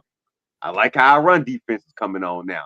I like how our running backs are finally coming on now. Frazier and Owens and McCary. And we even got some young boy coming out the bench who I didn't even know we had. The little really little guy. But like I say, we got to beat them down, real. So yes, I am taking Georgia to go past the 6.5 point spread, more like 10.5. I even wanted more than that, but at least a double-digit victory just to show this is a convincing victory. And I want the Canes and the Buckeyes sitting back worrying about, man, what we gonna do with these dogs? What we gonna do with them? Woo woo. Go Dogs. Rev, can I put I'm putting my church finger up for a reason. Go ahead, sir. What about your quarterback? Well, Prime Minister, I didn't bring him up for a reason. I was talking about the defense. But the defense. Yeah, hopefully our game manager he only need, with the way our defense been playing, he only need to make the 2 or 3 good throws a game. So, and he been really focusing on Branch. So they probably, if any defense is smart, they'll probably take away Branch. One of these other, I'm thinking some of these other guys gonna have to step up, like Bell and Thomas, and even the Logan Luckies, and even the Delps might have to step up in the playoffs, because you'd be fooled not to blanket Branch in the game. Now, also, if you let Branch eat now, you really gonna win. So hey, but Stockton, he is what he is. Maurice, he's a glorified game manager, and he has been managing the games pretty good up until now. Now, let's also hope that the Georgia wide receivers don't have a case of the dropsies. You can't have that happen. Well, let me interject real quickly. I think the thing that helps Gunnar Stockton is the same thing that helps Stetson Bennett, and that is he can use his legs. And when you have a quarterback who can use their legs, it opens things up for the questionable wide receivers that you just talked about, Prime Minister. So because Gunnar is a, in quotes, dual threat, that lightens the load on the receiving core, because you still have to, as a defense, game plan for Gunnar Stockton being able to run. So that's why they've been so successful, because Gunnar Stockton is not your traditional quarterback. No. Gunnar Stockton had nothing but like Carson Beck abilities, where he's relying on his arm, Georgia would be cooked. That's the bottom line. But because they are relying just as much on his legs than they are his arm, that makes him a formidable quarterback, and that opens up things for a Branch, who oftentimes Georgia puts in the slot, which is harder to double team a slot wide receiver than it is somebody on who's playing the X and the Y on the ends. So Branch gets his damage done because Georgia moves him around. So, Gunnar Stockton is blessed because of his legs. Now, if he was asked to win the game with his arm, Georgia would be in great trouble, for sure. And then Georgia's running the ball pretty effectively, too. So if Georgia's running game is effective, that makes Gunnar even more of a threat because defenses will have to put 8 in the box. And then with Gunnar's speed, as well as he has a formidable arm, that makes the Georgia offense more dangerous if they can run the ball. Now, Coach, I got a bone to pick with you real quick. Now, we went through 4 games. There were 4 teams that had byes. And the only game that you stated about being off so long was Indiana playing against Alabama. Why didn't that come into the play with Georgia, Ole Miss, Ohio State, Miami, Oregon, Texas Tech? They all been off. Oregon been off. Georgia been off. Indiana, Oregon been off. Help me understand why you didn't bring that factor up in those other 3 games. Indiana never been this far before. Okay, so you're going the experience factor. There it is. All right, now you didn't say that in your commentary. Well, I didn't feel I need to, but I know you are a purveyor of logic, so I have to. Not a purveyor of logic.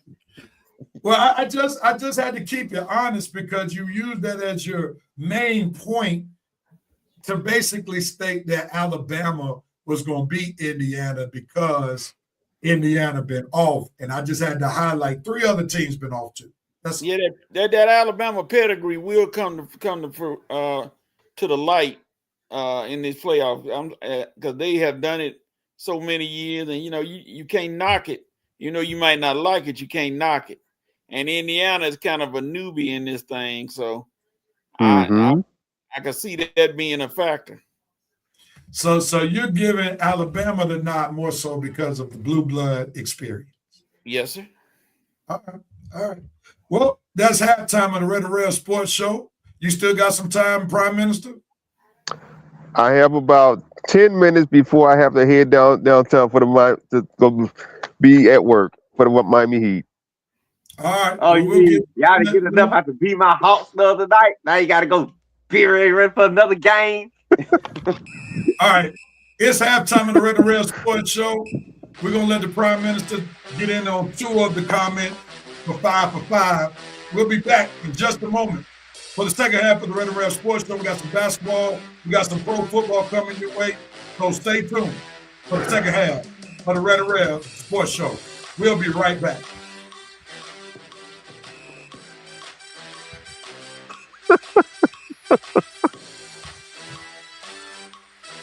My house choked it up, man.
And we're back for the second half of the Red and Rev Sports Show.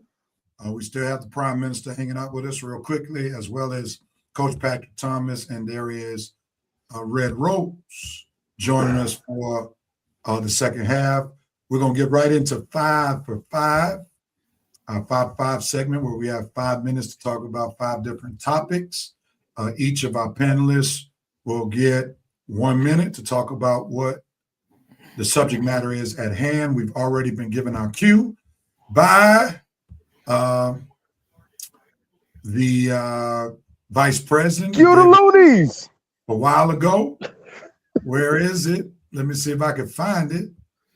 Q Lunis. I can't. He did type it in the chat.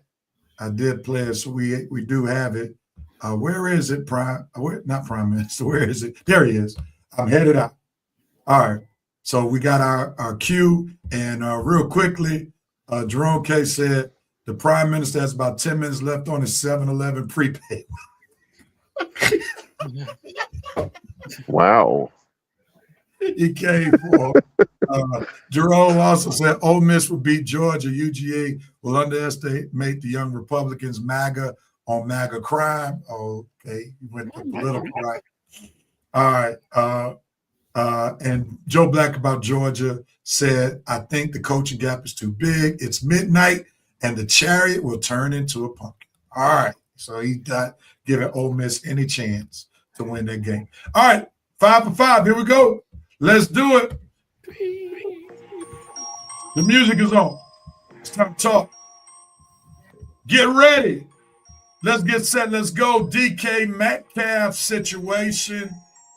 He gave up $45 million to go deal with somebody in the stands. Coach, I'm going to start with you since you're the Pittsburgh Steelers fan and your guy is suspended for 2 games.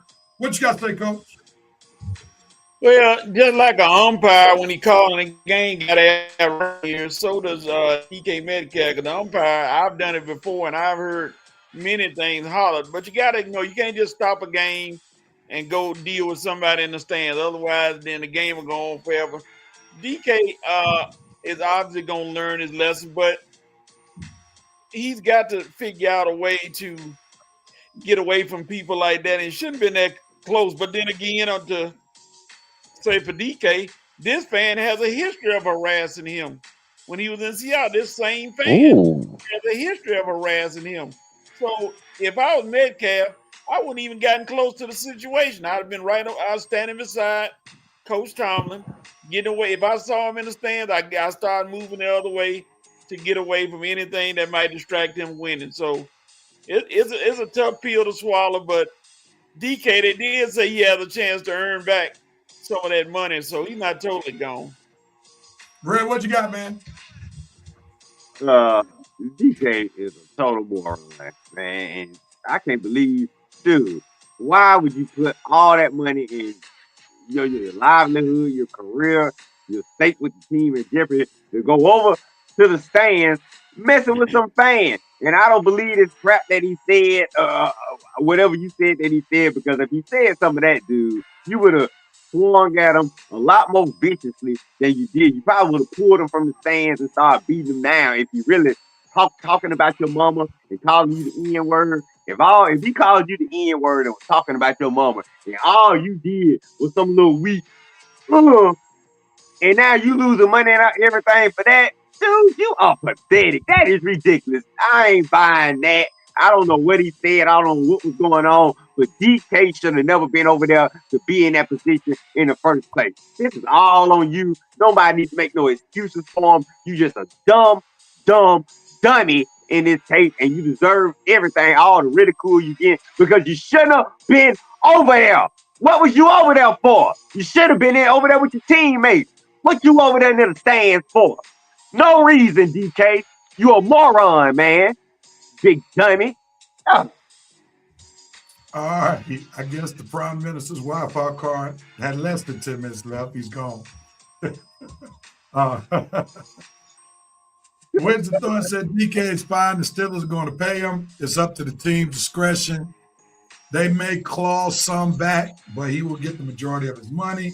There you go. If what DK said, the fan said was true,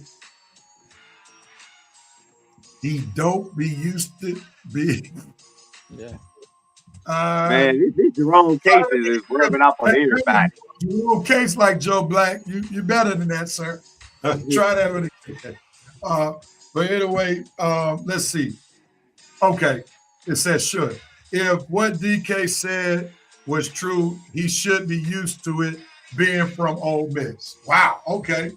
Basically saying that should be no surprise. He probably heard worse than what the fan used to say. Okay. Yeah. And then, like Red said, stay away from the stand. He literally went to the stands. Like, find another spot. Like a football sideline is huge. And in a football stadium, you got to yell over thousands of people. There are other places that you can just go on those sidelines. Like, it's not worth it. No reason for him to be back there, real. No reason for him to be in that position. Jerome K said, Red, just say no. Real. All right. Hold on right quick, Coach. The president said he plays a sport where that is common. Got to be smart. No doubt. Go ahead, Coach. I'm looking at the fact that I remember when Lamar Jackson got into it with a fan because he put his hands on or did something, and he pushed the fan, and there was nothing done about it. You know, don't. I understand DK was wrong because it was dumb, but don't flip a double standard like that and not do anything to Lamar. Not saying he deserved it, but he put his hand on a fan. You're getting DK for putting his hand on a fan, and nothing happened to Lamar. Now, did the fan hit Lamar first, or was Nope, Lamar? he didn't touch Lamar. Pull that up, Coach. Let's see it. Yes, you can. You fine. All right, let's move on to the next one. Liam Cohen. Success in Jacksonville. He's led the Jacksonville Jaguars to compete for the first seed in the AFC. Red, your thoughts on Liam Cohen? Go. Respect, admiration, and just overall congratulations to the culture and the respect that he's built down in Duval.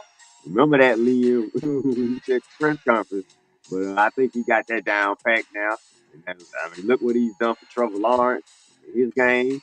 Look what he's done for Jacoby Myers. Look what he's done for that offense and the D-War and the coaches that he chose for his defense. Pretty good. Like I said, and Coach, I say this all the time. You put the right people in the right spot, and it ain't going to take long for your football team to turn around, especially if you got talent. Jacksonville had talent. They just didn't have the right coaches. They got the right coaches, and now look at them. About to probably win the division. Have a chance to be top seed in the AFC. Where are the Falcons when we making the wrong decision? Out the playoffs, bottom seed, bottom of the division, top 10 pick. Like I say, make the right decisions, you get results. You make the wrong decisions, you don't get the results. And Jacksonville with Liam Cohen has obviously made the right decision. He works on Sunday. He coaches his offense on Sunday. He's not just standing on the sideline looking around and waiting for somebody to do his job. Good job, Jacksonville. Good job, Liam Cohen. I like what you're doing now. Coach, what you got? Well, when you got a new coach coming in with a new situation, and Cohen has always been a offensive-minded guy when he was in Tampa Bay. So, hey, he came in and brought that to Sunshine and got Sunshine playing. And then the Jacksonville made a good in-season move, picking up Jacoby Myers, who was out there in nowhere, man, in free agency land, and they picked him up.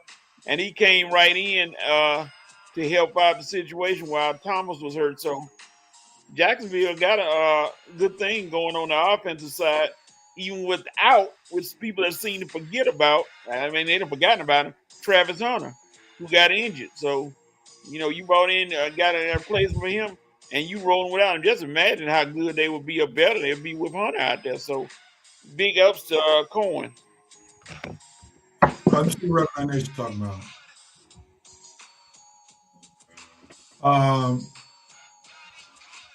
Winston, going back to your last point, Coach, about Lamar, exact, Coach. People act like Lamar didn't punch a fan like 2 to 3 seasons ago and nothing happened. Joe Black said, Coach, the fan put his hands on Lamar, which is why the fan had a lifetime ban. Joe Black, who lives in Jacksonville, said Duval is lit. Jerome K said Liam Cole's proof that coaching and development time matters for QBs like Trevor Lawrence. Winston said Cohen waited his time and now it's showing. Now I will give this caveat. Jacksonville has a whole lot more higher end first round picks on their team than the Falcons read. They've been building since the 10s. Joe Black said this shows that you can turn around a franchise in 1 year. Arthur Blank, please take notes. Joe Black said this new GM is doing a great job. Winston says, Cat, the fan hit another teammate of Lamar, and then Lamar hit the fan. All right. We won't dwell on the Lamar situation, but we'll go back to Liam Cohen. Now, let me cut this music right quick. We got a few seconds on this topic. Let's be mindful as we give props to Cohen for doing a solid job. He is doing his job with a bottom feeder schedule. So this is why I think we got to be careful. Celebrate Mike Vrabel, who's changed the Patriots around because he's doing it with a bottom feeder schedule. Ben Johnson is doing this turnaround with the Chicago Bears with a bottom feeder schedule, as well as Lynn Cohen. I think next year would be the true test to see if these turnarounds are sustainable and legitimate because they will be playing much tougher schedules than they are this year. What are your thoughts about my comment? Quick take. Is it fair? Go ahead, Coach. Any man that starts out his career saying Duval and winning like this, you got to give him some kind of credit, Red. All right. Yeah, but you're right.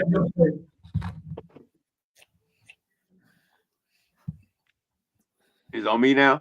Yeah, your take, Red. Oh, okay. I mean, it's not a bad take. I mean, you made a point there. I think all three of those teams were, probably in last place last year. So they're probably going to have a last place schedule. So, I mean, it's a good point. So, but, I mean, hey, Real, they still winning. They got to get credit for the wins.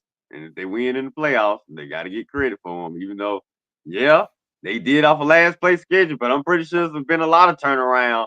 I've been a lot of teams that have turned around from having a bad year the year before, coming off a last place schedule. I mean, think about the St. Louis Rams who won the Super Bowl in '99.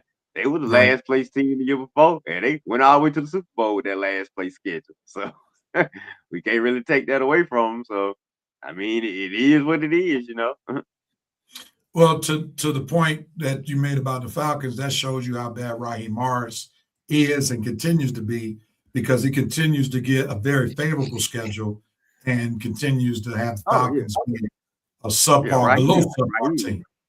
Yeah, Raheem's trash. Raheem wish he could be Liam Cohen or somebody, or Ben Johnson or Mike Vrabel. He wishes he could have anything that those guys got. He have nothing. He don't have nothing inside. You got an empty space in your head. I'd be glad when the Falcons get rid of him. Raheem, you don't belong, buddy. I don't even know are we even talking about him today? No, not right now. Okay, good. All right, let's get back into it. Let me cue back the music. Don't worry, Real. Raheem gonna get exposed with the Rams on Monday night. All right, Coach. Has the Lions window closed? What says you? Well,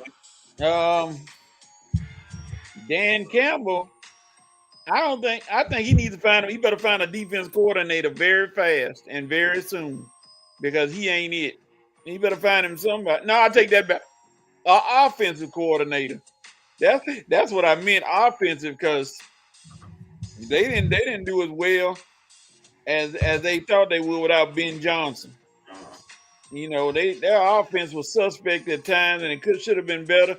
They relied too much. Sometimes looked like on Gibbs, and when you shut down Gibbs, you shut down the offense for a minute. But he's gonna be okay. I know he's a little frustrated, but I'm sure if he goes and follows his own advice and gets the 2 for 25 from Applebee's, he'll be okay. Red, what you got, man?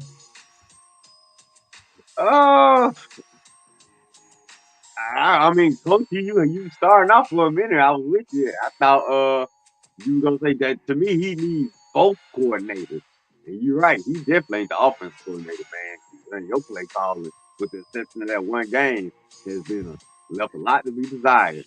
And your defensive coordinator, while Aaron Glenn is up here losing games to the Jets, you could have had him back with you winning games for the Lions. If you get fired, if Aaron Glenn is one and done with the Jets, bring him back immediately. Dan Campbell. Is the window closed? I don't know, but the way Dan Campbell be acting his press conference, you think it's closed. I mean, dude, hold your head up and stop looking so doggone depressed, like you want to cry, man. Yeah, you had a bad year. He's coming back next season. You ain't finna get fired. You still got some talent coming back. You had a lot of injuries on defense, so you can use that. And when they give you your meeting after the season, that hey, we have some injuries, but we'll be back, baby. It ain't over. It ain't over, baby. The president said at this point, Raheem should wish to be Liam Neeson. Joe Black said maybe Ben Johnson was more important to the Lions than people thought. Goff don't look like an MVP candidate without him. Winston says no, they've been dealing with injuries, but their defense needs to be retooled. And the need of an OC is alarming. Campbell is 1-5 as OC, I believe. Bet they would be happy with Zach Robinson. Yeah. Lord have mercy. Let's put it like this. What to say about that comment right there. I think next year would be the determining factor if Ben Johnson was to the Lions what Kyle Shanahan was to the Falcons. So I think the proof is in the pudding. It's not a surprise that Ben Johnson's offense in Chicago is thriving and Detroit's offense in Detroit is diving. So it's going to be really interesting to see if Dan Campbell's success is really tied to Ben Johnson being a prolific play call, because that's what it looked like in Atlanta. Dan Quinn's success was predicated upon Kyle Shanahan. So the jury's out on if Dan Campbell is really that dude as a coach. Yeah, we're gonna see. Yeah, you're right. I mean, next year will be a determining factor. But dude, stop being so depressed at the end of these games, man. That's not a good look either. You holding your head down for you the one out there taking all those gambles, going for it on 4th down. So when you come into the press conference, hold your head up and talk up. Yeah, we had a bad year, we lost, okay, but ain't even be like, oh well, ain't no fun talking about it. We still out the playoffs. I mean, dog, what you saying so depressed for? That ain't gonna help the situation. So what's gonna happen when you get fired, Dan Campbell? You gonna come to the press conference crying? Dog, I don't like that, real. I just don't like that look. If Dan Campbell gets fired, somebody needs to be close to him so he doesn't hurt himself. And I ain't joking.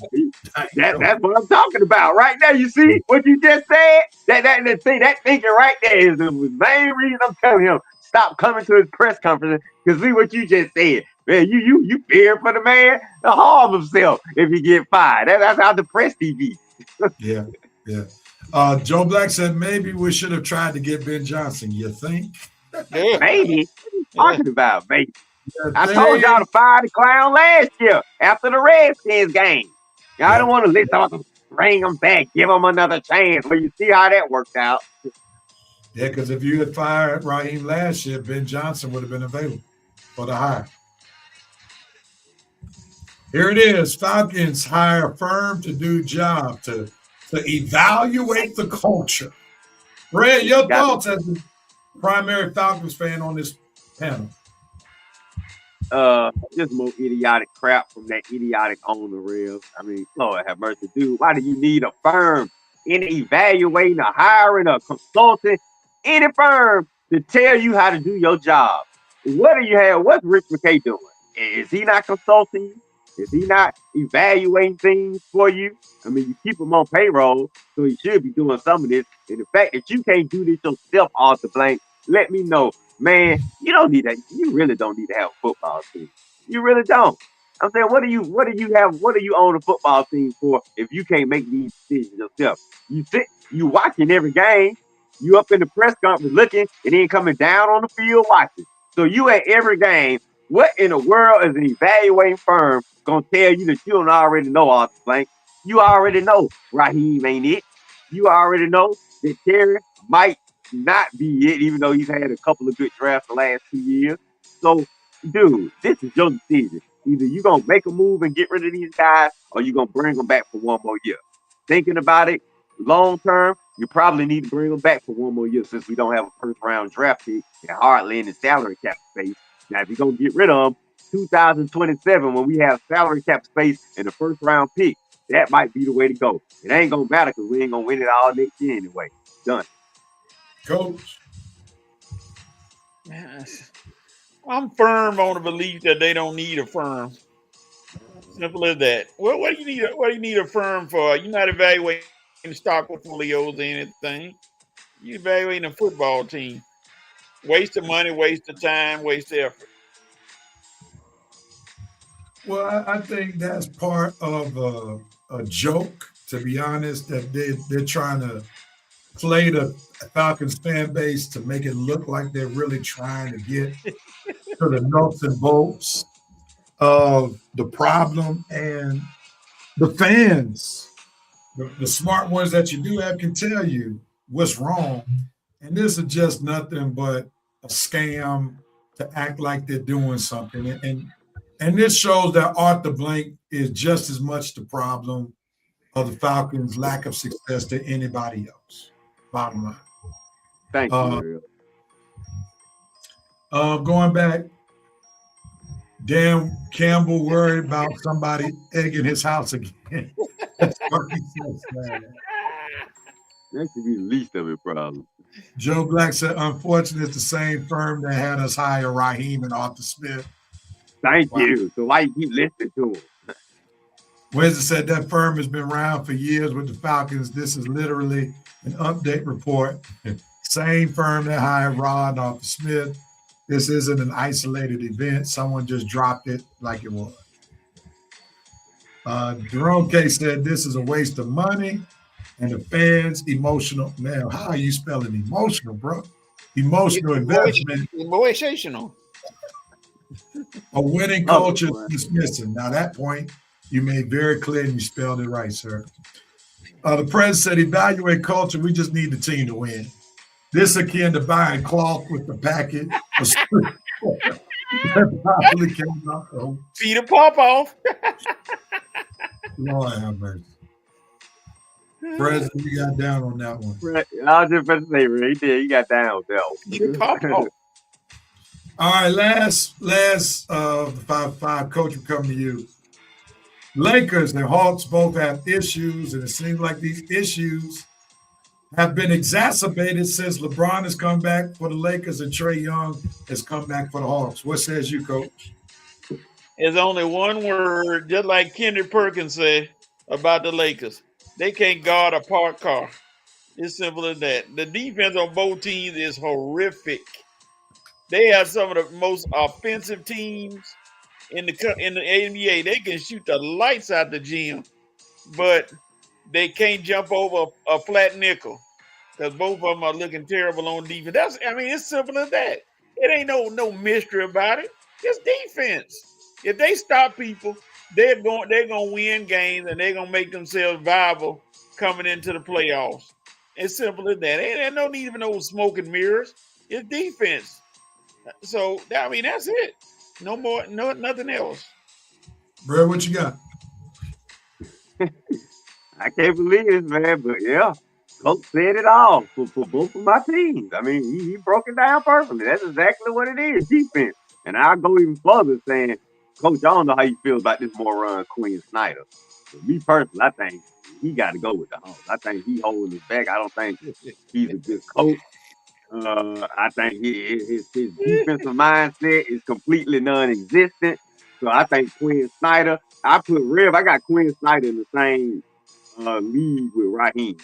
Get rid of both of them, and the team might start winning some games. As far as JJ Redick with the Lakers now, I don't think JJ a bad coach, but I tell you what, with the new ownership we got coming in, JJ, you had better turn this thing around and turn it around fast, dog, or you gonna be 2 years and done with my Lakers. You gonna follow LeBron right on up out the door. Luka not gonna get the blame for nothing. Because they don't even know Luka is our star. You know how to win. And personally, I don't expect much from Luka on defense anyway. Y'all supposed to be surrounding Luka with the defensive guys. I know what Luka gonna do. Luka's gonna shoot. He gonna shoot the ball. He'll give you a little effort. He'll stay in front of his guy. But Luka not playing that shut down defense. But his teammates supposed to be doing it. And LeBron, Rev, I don't know what you think about this, but dude, it is time to retire, LeBron. It's time to retire. But after this season, you ain't gonna be my Lakers problem no more because you ain't this your last year on contract with us. Thank you, Lord. All right. Let's see what Reverend Knight Nation got to say real quick.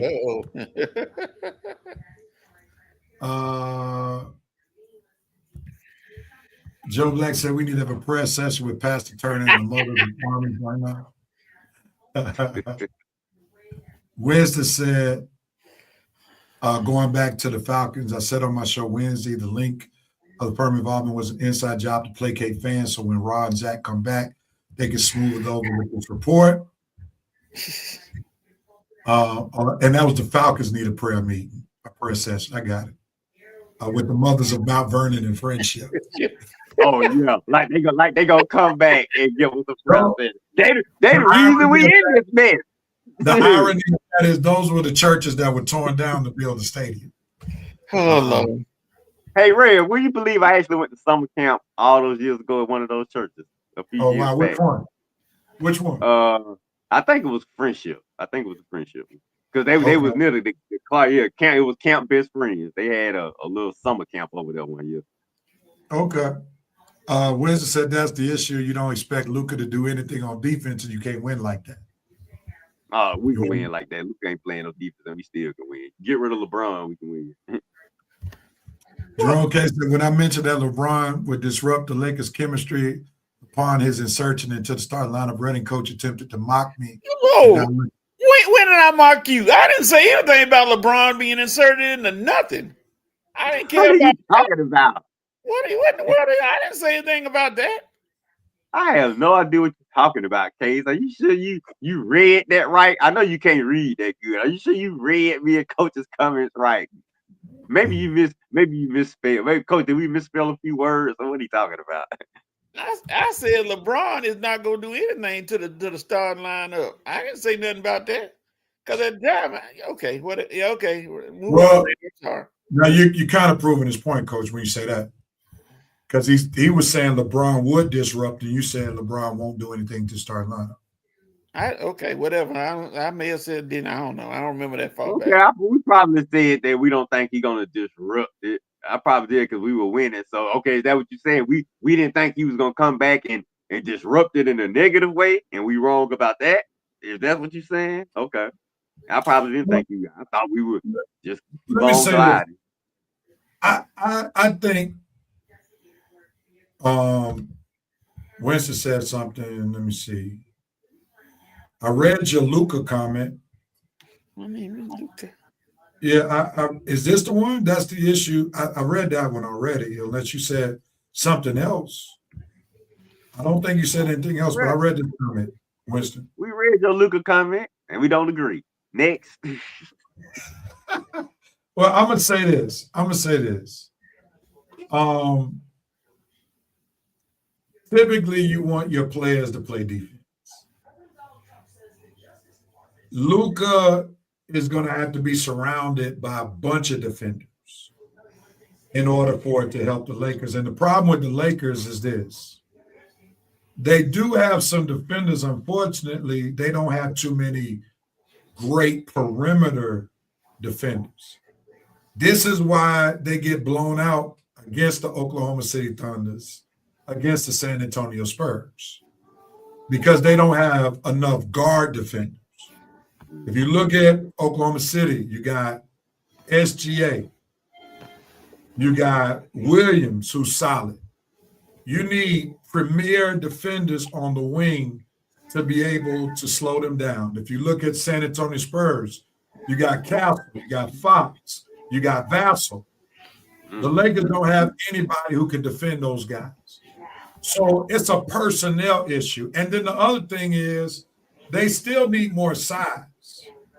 Ayton helps out, but he can't carry the load when you expected Ayton to go against Harkenstein and Holmgren against OKC, and then against Wembanyama and the big guy Cornette that comes off the bench for San Antonio. They need more size. They have too many 3s and 4s and not enough 1, 2s, and 5s to defend those positions against the best teams in the West, who happen to be OKC, San Antonio, and you can include Houston. They don't have enough guys that can defend the Amen Thompsons of the world, the Reed Shepherd, who was lighting them up on Christmas. In addition to Kevin Durant, they got folk they could throw at KD, but not against those guards. All right, the president said, all right, Winston said, let me go back before I go to the president. One before Luka comment, after the Falcons comment. All right. Yeah, I thought you read that one. He probably just posted it again if it was that serious. The firm. Post it again because I don't see it. I don't see it. Post again, Winston, because I obviously don't see it. Because the only one I see about basketball is the Luka comment. So if you don't mind, post again, sir. Thank you. Serious question. Where does LBJ go from here? Certainly his pride and ego won't let him go out like this. He won't admit. But he wants the grand send-off, but what team is willing to take him? I think it boils down to this when it comes to LeBron, and this is where his ego and pride might get in the way. How much money is he willing to play for? Somebody will sign him, and he could be an asset to a team for $10 million, $15 million. Now, if he's still looking for 40, 50 million, which he's getting right now, that's going to be a problem. That's my take. Anybody else want to add? The old retirement. I can't, because I mean, I was gonna say, would Cleveland take him back on the 1-year deal? He can have his little 1-year retirement ceremony in his hometown of Cleveland. But they playing winning basketball right now. Are they gonna interrupt their process just to have LeBron back for 1 year just to close it out in Cleveland? I mean, I don't know. It would be nice for him if Cleveland could let him come back on a 1-year deal and he can end it there. But because he's not gonna end it. If you think the Lakers are gonna give you a Kobe-like ending, LeBron, you're fooling yourself. It's not gonna happen in LA. I'm sorry. We appreciate the bubble championship. You did bring us back from what Rev say irrelevance a few years ago, but sorry, you just didn't do enough, in my opinion, and in Laker Nation's opinion. You just didn't do enough for us to give you this special going home retirement year that you're looking for. And yeah, you deserve it, but LeBron, you got to take some ownership. You the one been bouncing around from teams to teams and never really had that one solid. Unless you count the Heat and the Cavs are solid. That's why I say, if you want to go back to the Heat, close it out with them, or do you want to go back to the Cavs and close it out with them for 1 year, or you can just retire? But this retirement year that you anticipate or trying to get, I don't think it's gonna happen because it should be happening this year. And Lakers in their mind, we trying to win, so we just not gonna put aside winning to give you this big closeout retirement year. So I don't know, Real. Maybe you the big LeBron fan. In order to get the farewell celebration with like the rocking chair that Dr. J got, what Kareem got, you got to acknowledge you're going to retire. You can't get this fanfare until you acknowledge that you're going to retire. And I think the best case scenario for LeBron is going back to Cleveland. Miami doesn't really want any parts of him. You know, that chapter is over. Cleveland will always be indebted to LeBron because he gave them something that they had not gotten, and that's a championship. So I think if LeBron is smart, he'll finish where he started, go to Cleveland, and to be honest, his talent is still suited to be able to be an asset to Cleveland's current roster. Right. The He only can help him out a problem little would be bit. salary cap. Like, if you tell me we get rid of DeAndre Hunter for where LeBron James is now, sign me up. Right. That would be, yes. Get rid of DeAndre Hunter and bring LeBron back. That would be the perfect right now. Now we don't want him in. We don't want Hunter with the Lakers, but Brain, get rid of Hunter. That is an excellent idea because or move Hunter to the bench or something. But replace the salary too high. Okay, but replacing LeBron coming off the bench or even just in the start. I mean, if you replace LeBron with Hunter, that would be perfect. Coming off the bench for us last year, I don't think nobody would look at that as some type of embarrassment. I mean, LeBron James, you've been playing 20 plus years. You playing for one more year. Come off the bench in Cleveland, help them as they sixth man. And because they are trying to win, so it's not like you be losing. You still have a chance to win in your last year. As long as they got Mitchell and Mosley and Jared, the big center with the afro, and what's the point guard name? Garland. Garland. Yeah, so Garland, you have right. Yeah, so you got some pieces. You ain't like y'all would not be favored to win in the East. So that for me would be. They have more pieces in Cleveland now than they did when it was just him, Kyrie, and Kevin Love. Right. So I mean, like that Garland's the baller. You put Garland and Spider Mitchell, that's more than Kyrie by himself. You put Evan Mobley and Jarrett Allen together, that's more than what you got out of Kevin Love. You know, so they have good pieces, and LeBron can finish his career at Cleveland where he started and have a legit chance of competing. But the roster is just not tailor-made where he is at LA because right now you can't have two defensive liabilities playing major minutes. And you got Luka and LeBron trying to play major minutes. And right now in their careers, they're defensive liabilities. And Austin Reeves is not a great defender either. So there you got three defensive liabilities. You need more Jared Vanderbilt with this team on defense, but he doesn't give you the offense that you need.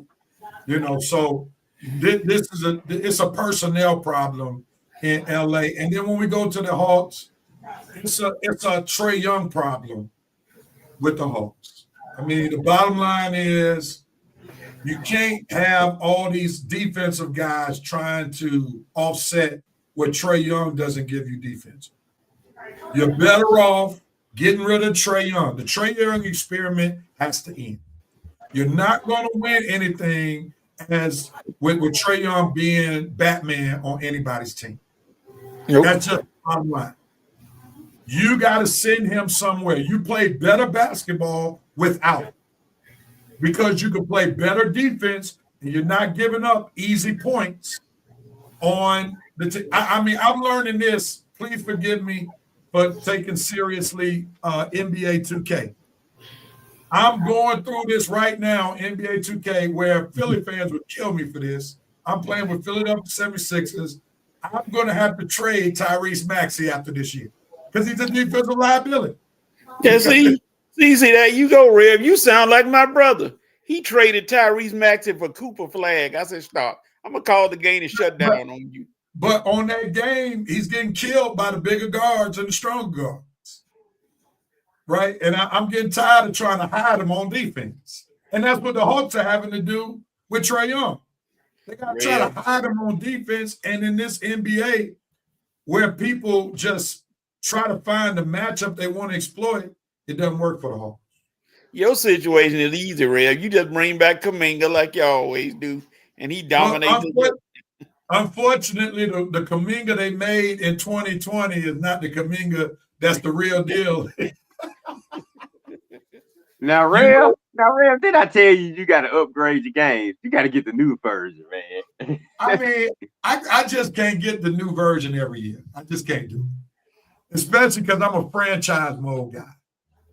So, like, you know, I gotta get my work out of it. Now, I'm gonna get it next year when this new rookie class comes in, because they're legit. So I don't want just the created versions, which I'm already playing with them, but I want what NBA 2K makes of them with Boozer and Peterson for Kansas. And now, Rev, this is what I want to ask you. Now, would the Hawks be better off?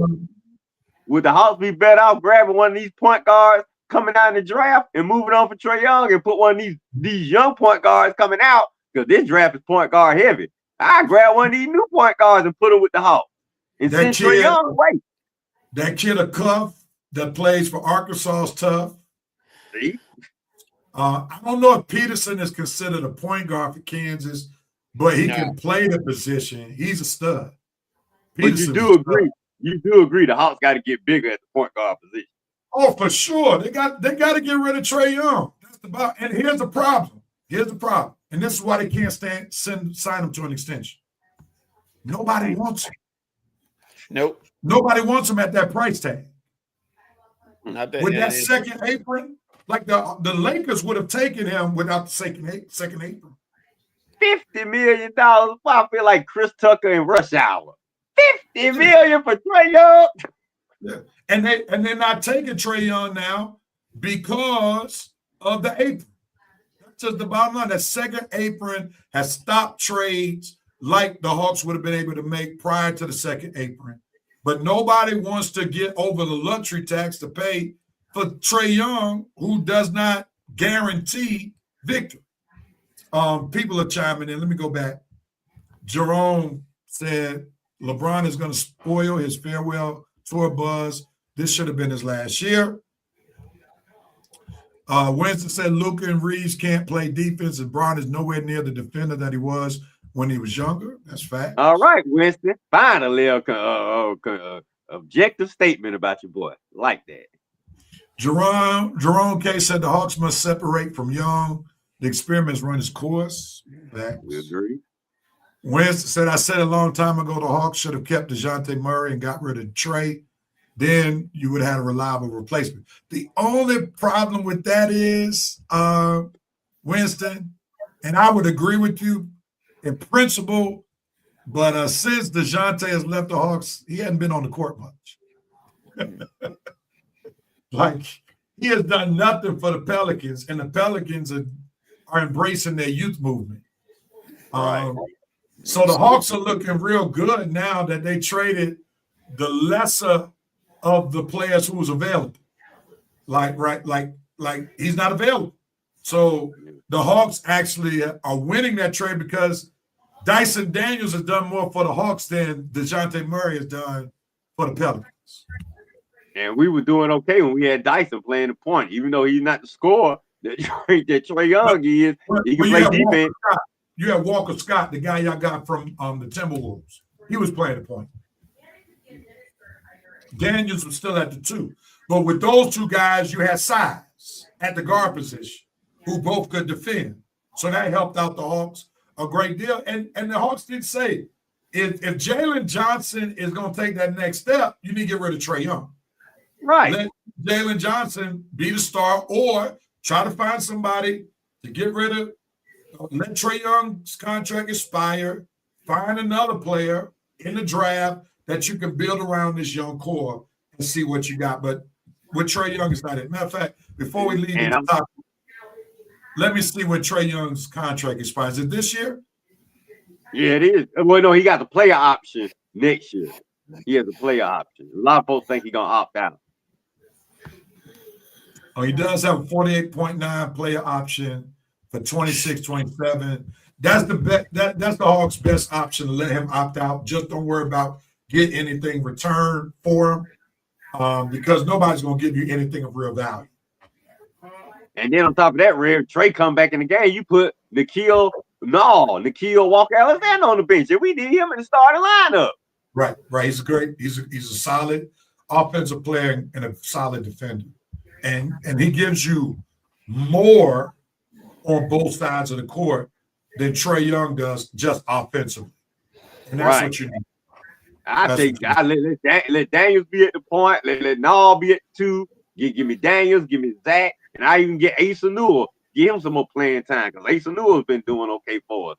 But, yeah, he's beat Crazy as the 6th man. Even he playing some solid minutes for us, especially from the perimeter. So, like I say, the Hawks have pieces, but Trae Young, man, you wouldn't know when Trae Young come back with all this 4-man defense we playing.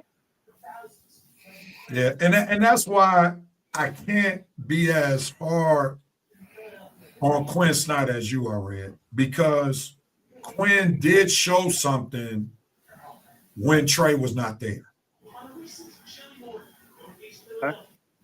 That's fair. Yeah, so that's why I can't totally poo-poo on him. But I mean, the Hawks are barely holding on to play-in position, and they should be in the play-in because the teams behind them are just terrible. Milwaukee, Charlotte, Brooklyn, Washington, Indiana. Milwaukee, now that's surprising, but Giannis is hurt all the time. Yeah, Giannis being hurt is killing them. But the thing that's alarming is when you get a team like Boston, who is in 3rd place, and they lost arguably their best player. That's crazy. For them to be in 3rd place. Boston, they taking advantage of the teams not playing well. But they not the dominant Boston team of before. They can be beat too. So that's why I say the East still is wide open this year. Yeah. I mean, you got Cleveland at 7, Orlando at 6, Philly got injury woes. Embiid is going to be stealing money by 2029. He can barely get up the court in 2025. So imagine what 4 years look like. Oh my God, Philadelphia. And he had a nerve to say the other day he got a problem with Paul George missing games. Dude, you talk about somebody else's injuries, man. If you don't shut up, you've been missing seasons your whole career, bro. That's what I'm saying. Paul George missed a couple of games, and you out here running your mouth. Yeah. All right, gentlemen, let's get into these NFL picks so we can wind this show on up. We'll have a little conversation. I'm a delete some games. Well, all the games they played on Christmas. Yeah, that is true. Quite a few games. I'm just gonna deal with the ones like no need to talk about Giants, Raiders, Cardinals. Yeah, just do the big games, real. We'll have to do the trash games. Ain't got no playoff ramifications. All right, let me go through them real quick. Jaguars, Colts. All right, I'll stay with what we got left. All right, here we go. Give you some music.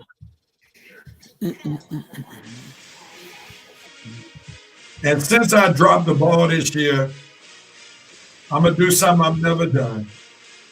I'll make sure I pay for you all lunch since I dropped the ball this year. Since we don't really have a champion in the pick'em. I'll take it. You okay? Am I okay? What you mean? You're being so generous with your money today, right? Well, I mean, I dropped the ball.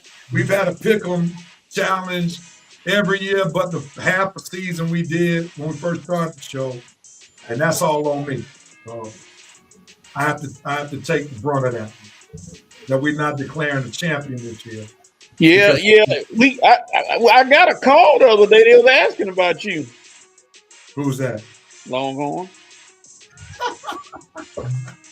They said, "Where are y'all? We ain't seen y'all in a couple of weeks. What's going on? Years. What's going on with y'all?" Well, next year when I come to Atlanta, I'm gonna make sure I make up for that because I'll be coming to Atlanta January or February. One of the two. Okay. We'll be ready, All right. real. Let's do it, man. Good matchup. Texans versus Chargers. Both teams are competing for the playoffs. Coach, we'll start with you. Who you got, man?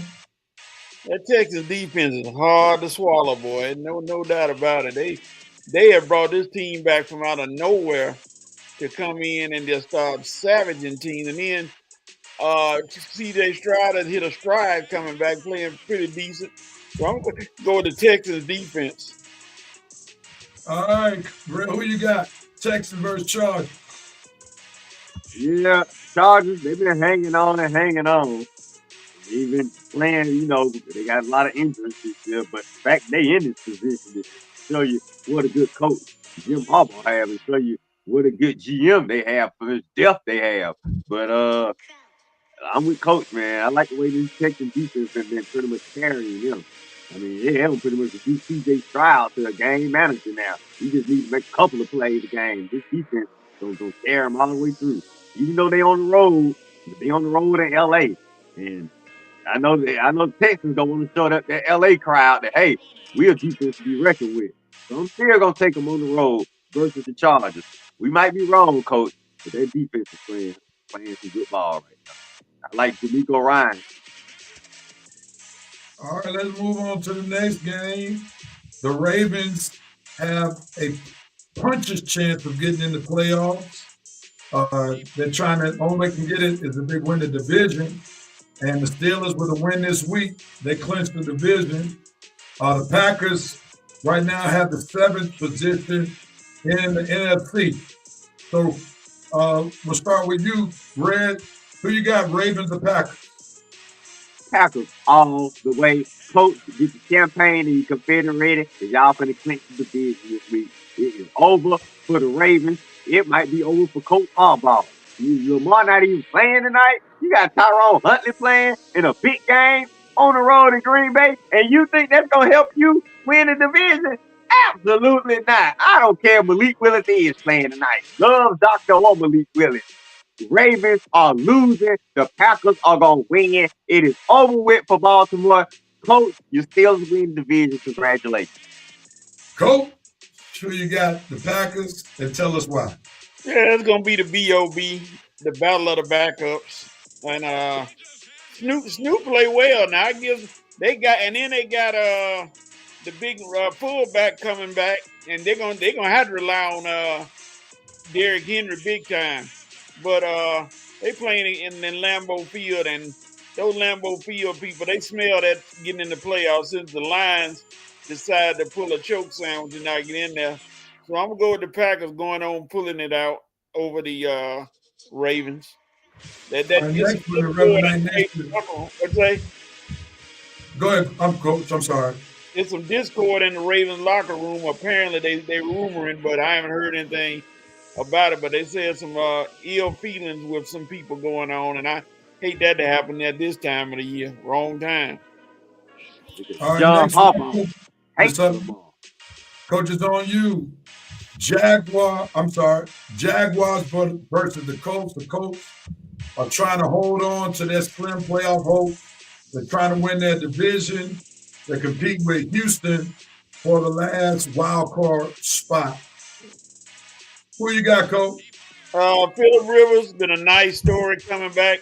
He hadn't hurt the team. It's the defense for the Colts that has absolutely been pathetic. Rivers has done his job, but I'm going to go with the Jaguars. Jaguars riding a hot streak right now. So, all right, who you got, Red? Yeah, they holding on, Red. Just keep holding on. And sorry, it ends this week, baby. I'm sorry, Phillip Rivers. Good comeback story, but it ends this week, baby. Jacksonville gonna clinch this game. They probably gonna clinch this division. Colts, you're gonna be eliminated. It was a nice story early on, but the injuries got you in the end. They got the quarterback. I'm kind of curious, Rev, as to what Miss Carly gonna think after this season. If she don't think these coaches did what she's paying them to do, did they make the right decisions? Are they worth these billions of dollars she's paying him? Well, we gonna find out in the offseason, y'all, because I don't know if Miss Carly too happy about how this season ended for her. Because Rev, in the middle of the season, she was riding high. She thought she was gonna be in the playoffs, feeling good. She thought she was gonna be the star of the season. And now look, man, her team don't let her down. So Colts gonna be an interesting off season. Jags, y'all gonna keep on winning. Jags, Rev. All right, so Winston got the Texans over the Chargers. Jerome got the Texans. Winston got the Packers over the Ravens. Jerome K still keeping hope alive for the Ravens. Got the Ravens over the Packers. Joe Black says Texans, even though I need the Chargers to win. Joe Black got the Packers over the Ravens. Joe Black got the Jags over the Colts. Jerome K's got the Jags over the Colts. On to the next set of games. Red, Seahawks versus Panthers. Both teams are primed for the playoffs. The Panthers are trying to hold on to the NFC South, while the Seahawks are trying to win the NFC West. What says you about this game?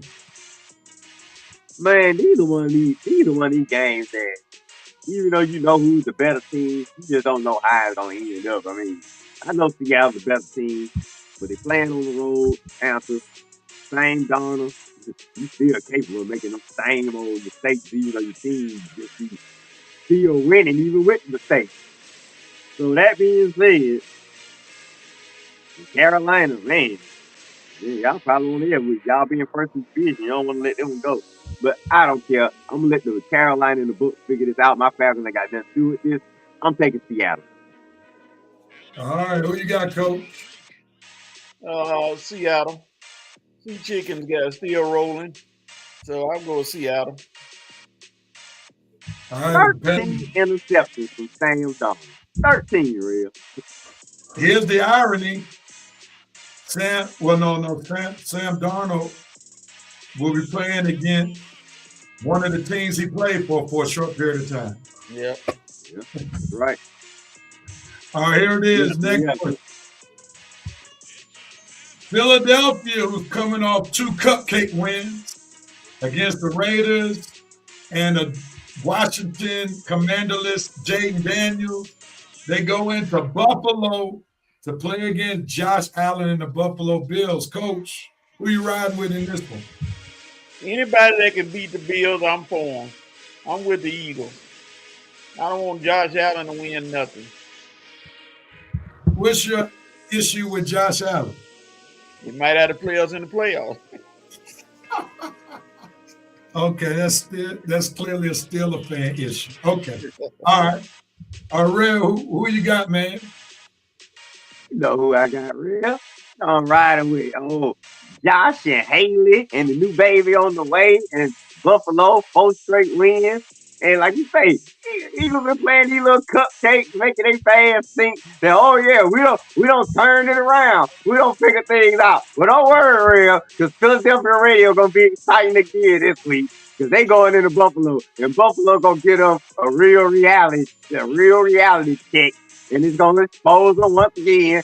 Right before the playoffs again, you're going to have Eagles fans. Oh, my God. I thought we figured it out. No, you ain't figured it out. You just been playing the Raiders and the Commanders the last 2 weeks.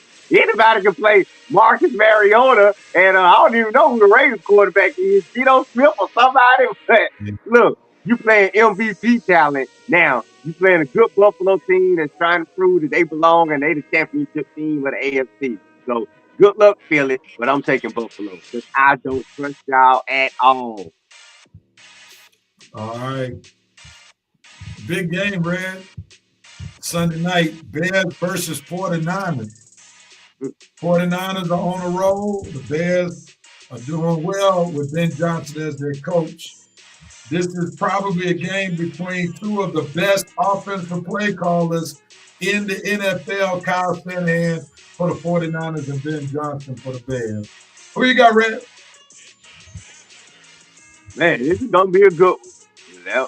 Like you say, that preamble you gave is pretty much it. 2 of the best play callers in the NFL.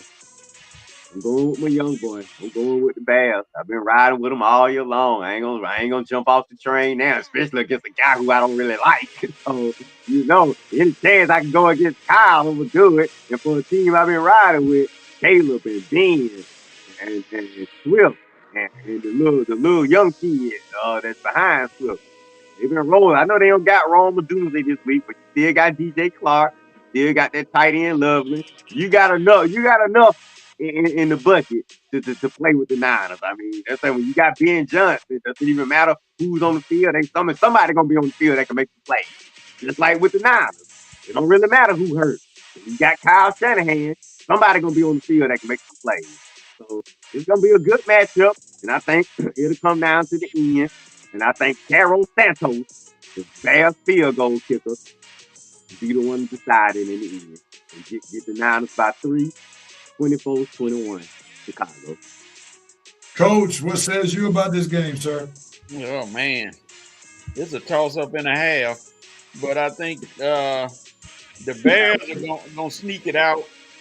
They Caleb Williams and Ben Johnson have got that thing going well. Even though Brock Purdy and Shanahan are doing well too, and you gotta account for Christian McCaffrey always. That's a Swiss Army knife. But I'm gonna go with the Bears. All right, let's go back to Revenite Nation.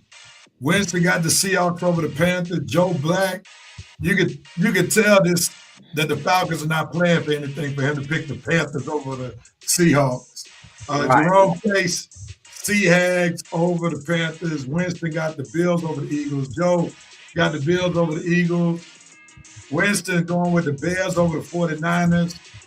Jerome Case said the Eagles will beat the Bills. However, during the playoffs, the NFL will do whatever it takes to help Allen become the face of the NFL.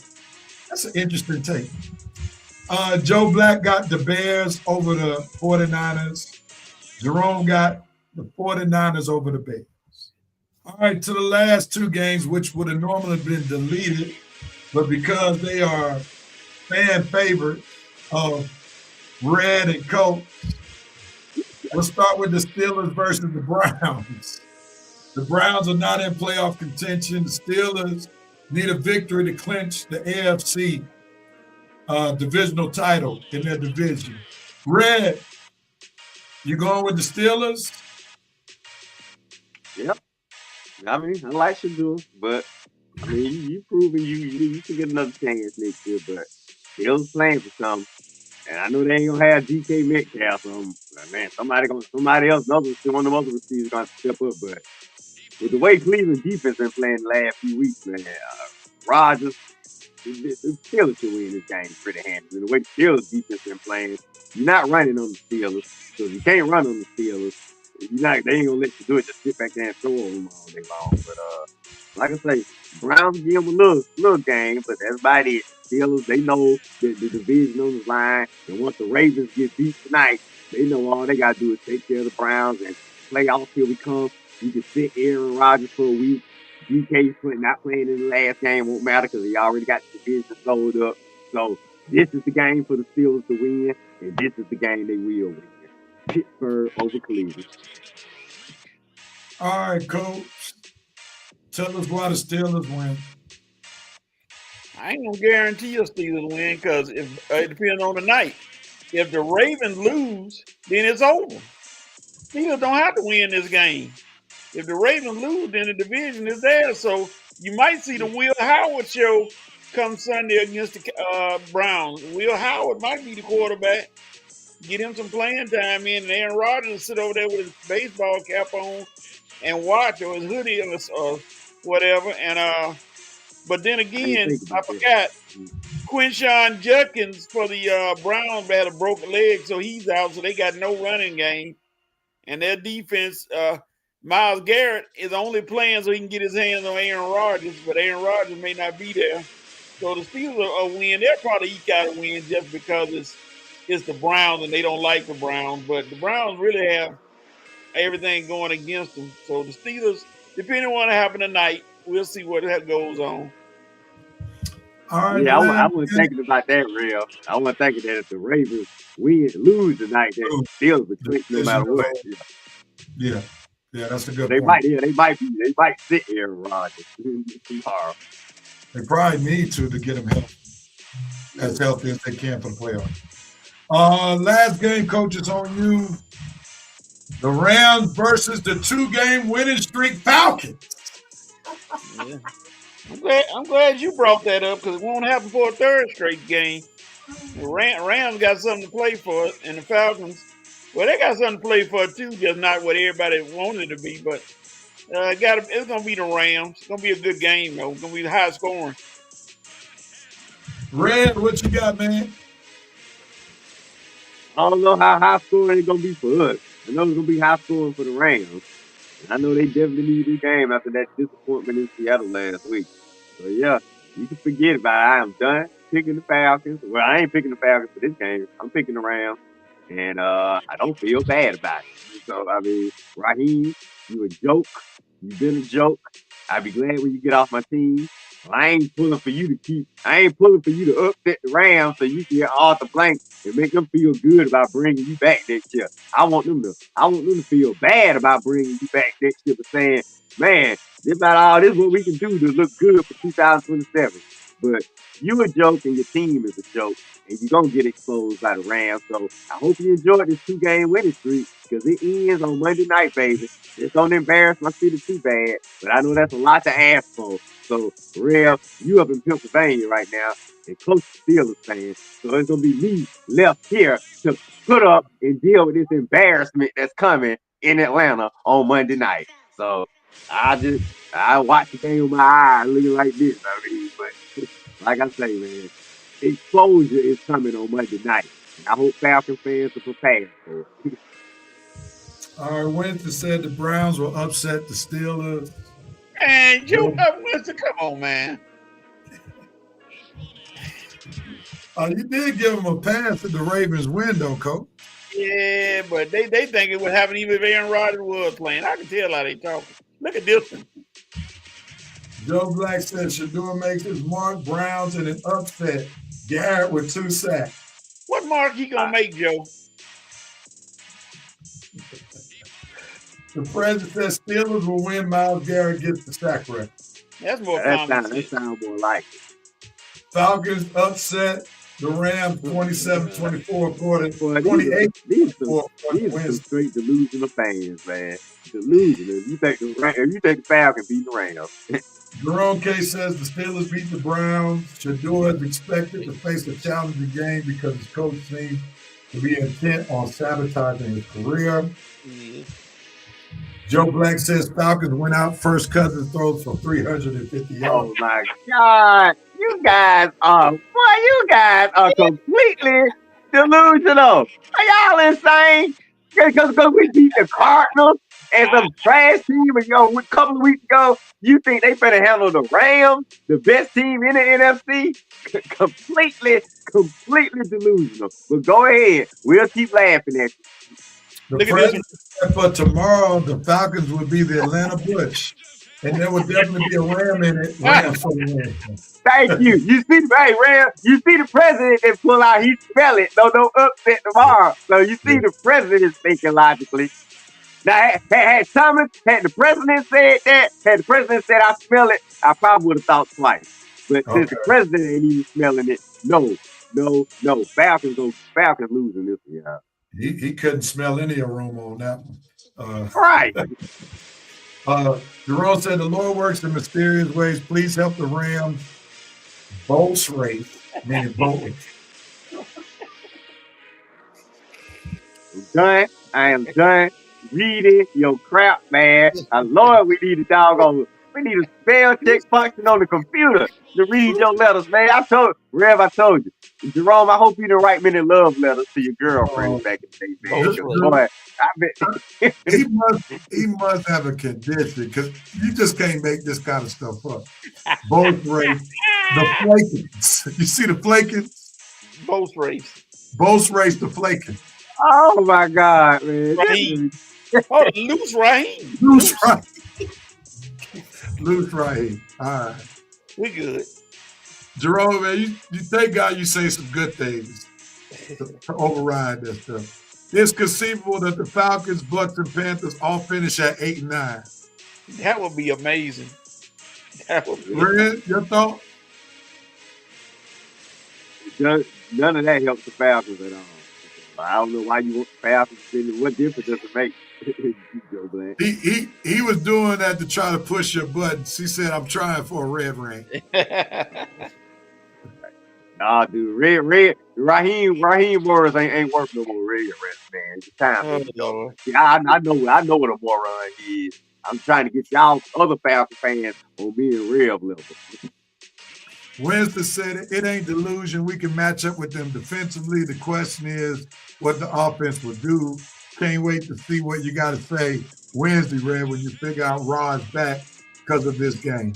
Figure out Rod back. I already said Raheem comes back. I ain't gonna. It ain't nothing to figure out. You want to know what I'm gonna say? I'm gonna say the same thing I'm saying now. I knew he's coming back, and I don't care. And the president said Jerome needs a Mary Ann Webster dictionary.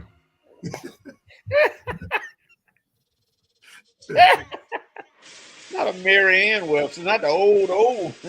That was back in the day. I didn't even know it was back in the day. It was called Mary Ann Webster. Yes, sir. That's what it was. Red writing on the front. Wow.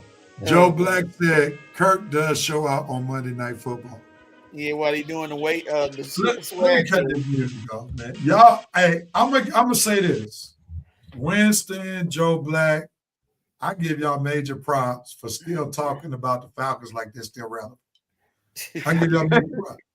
I mean, like it's the train wreck in Atlanta. Choo-choo. But like you all are true to form, being true Atlanta Falcons fans. Like this 2-game winning streak got y'all excited, pumped up. And for me, like the handwriting is on the wall. Like next year, you already know you're not going to the playoffs. As long as Raheem is back, you're not going to the playoffs. You already got 2 teams that are above you, and then New Orleans Saints probably will be above you next year. Right. But here they go. They don't get it. I mean, no matter how bad the Falcons play, they're gonna always be some delusional fans that still out here giving folks benefits of the doubt. And I just don't get it. But then they say they want the Falcons to win. Well, how they gonna win if you keep having these delusional fans keep giving folks benefit of the doubt?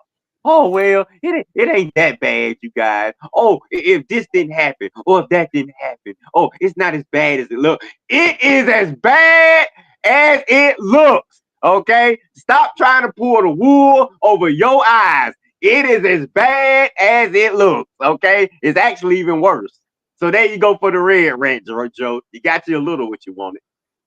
There it goes. I know, Red. I agree with you. I haven't had a good Red Rant in at least a month. So he got a partial one. You got a partial one. A partial one.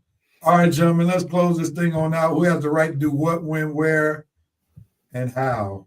Red, what you got, man? Yeah, I guess I'll start with me.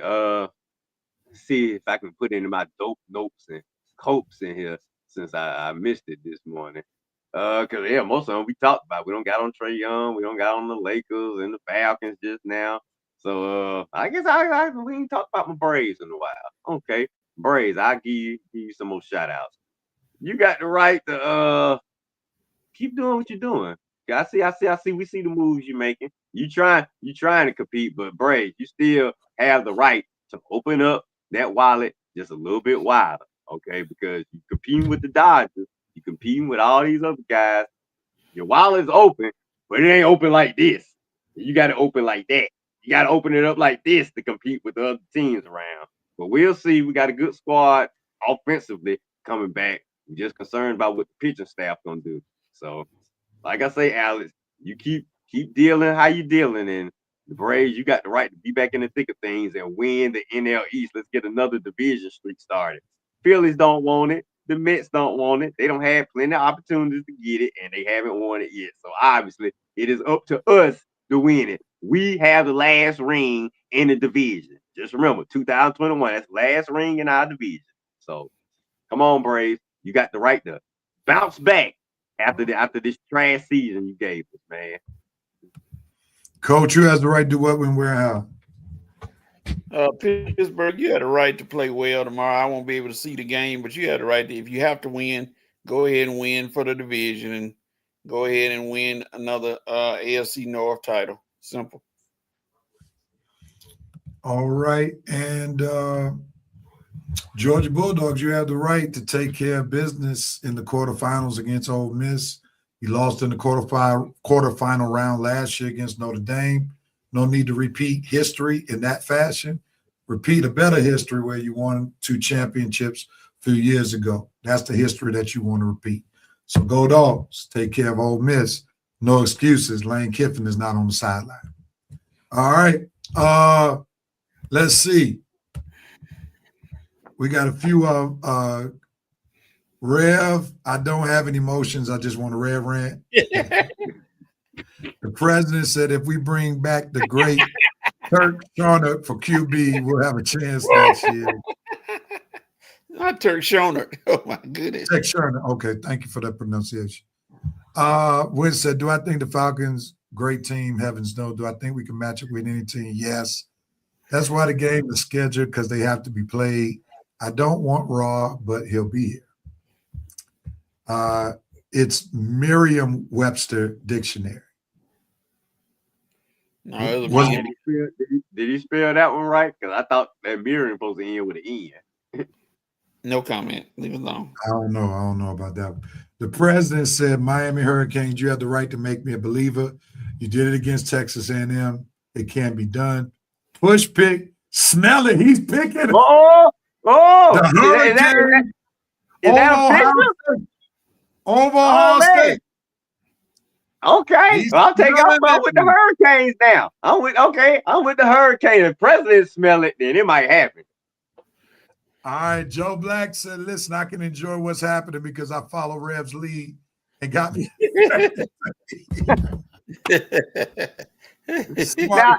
Now, Joe Black, why can't the Hawks fans follow my lead and get them a second team instead of crying and being depressed over the Hawks all year long? I mean, Rev, you got to hear some of these Hawks fans after losses, man. They need to follow my lead, get them a backup team. Look at the president said Jerome is right. It is Merriam-Webster. Oh man, finally, he got one right. Winston said, great show, fellas. Appreciate the love. Joe Black said, Shador, that Shador is not spelled right, but you have the right to pass for over 300 yards in a dignified loss. A dignified loss. I like how you said it. Yeah, you definitely not spelling Shador right. Shader. All right. Thank y'all, everybody, for tuning in to another episode of the Red and Rev Sports Show, Revenite Nation. We thank y'all for your comments. We thank the Prime Minister for his time joining us today, especially during our college football review. We'll be back. Same YouTube channel, same Facebook page, same time, 10:30 next week for the Red and Rev Sports Show, episode 405. The president said, I guess I better put away my Encyclopedia Galacticus. All right, gentlemen. Coach, you be safe there in Mississippi. Enjoy your family. Red, stay safe. Enjoy whatever you're doing with UPS if you're still making that overtime money. And I'm going to do what I can to stay safe with the ice on the ground here in VA. It's actually, the weather not bad down here right now. We actually it's warmer than usual for this time of year out there. Rub it in, why don't you? All right, everybody, peace and love. Thanks so much. Enjoy your holiday. Happy New Year. And let's have a great 2026 again on the Red and Rev Sports Show. Peace and love, everybody. Happy New Year. Happy New Year. Happy New Year. Happy New Year. Red and Rev and Coach.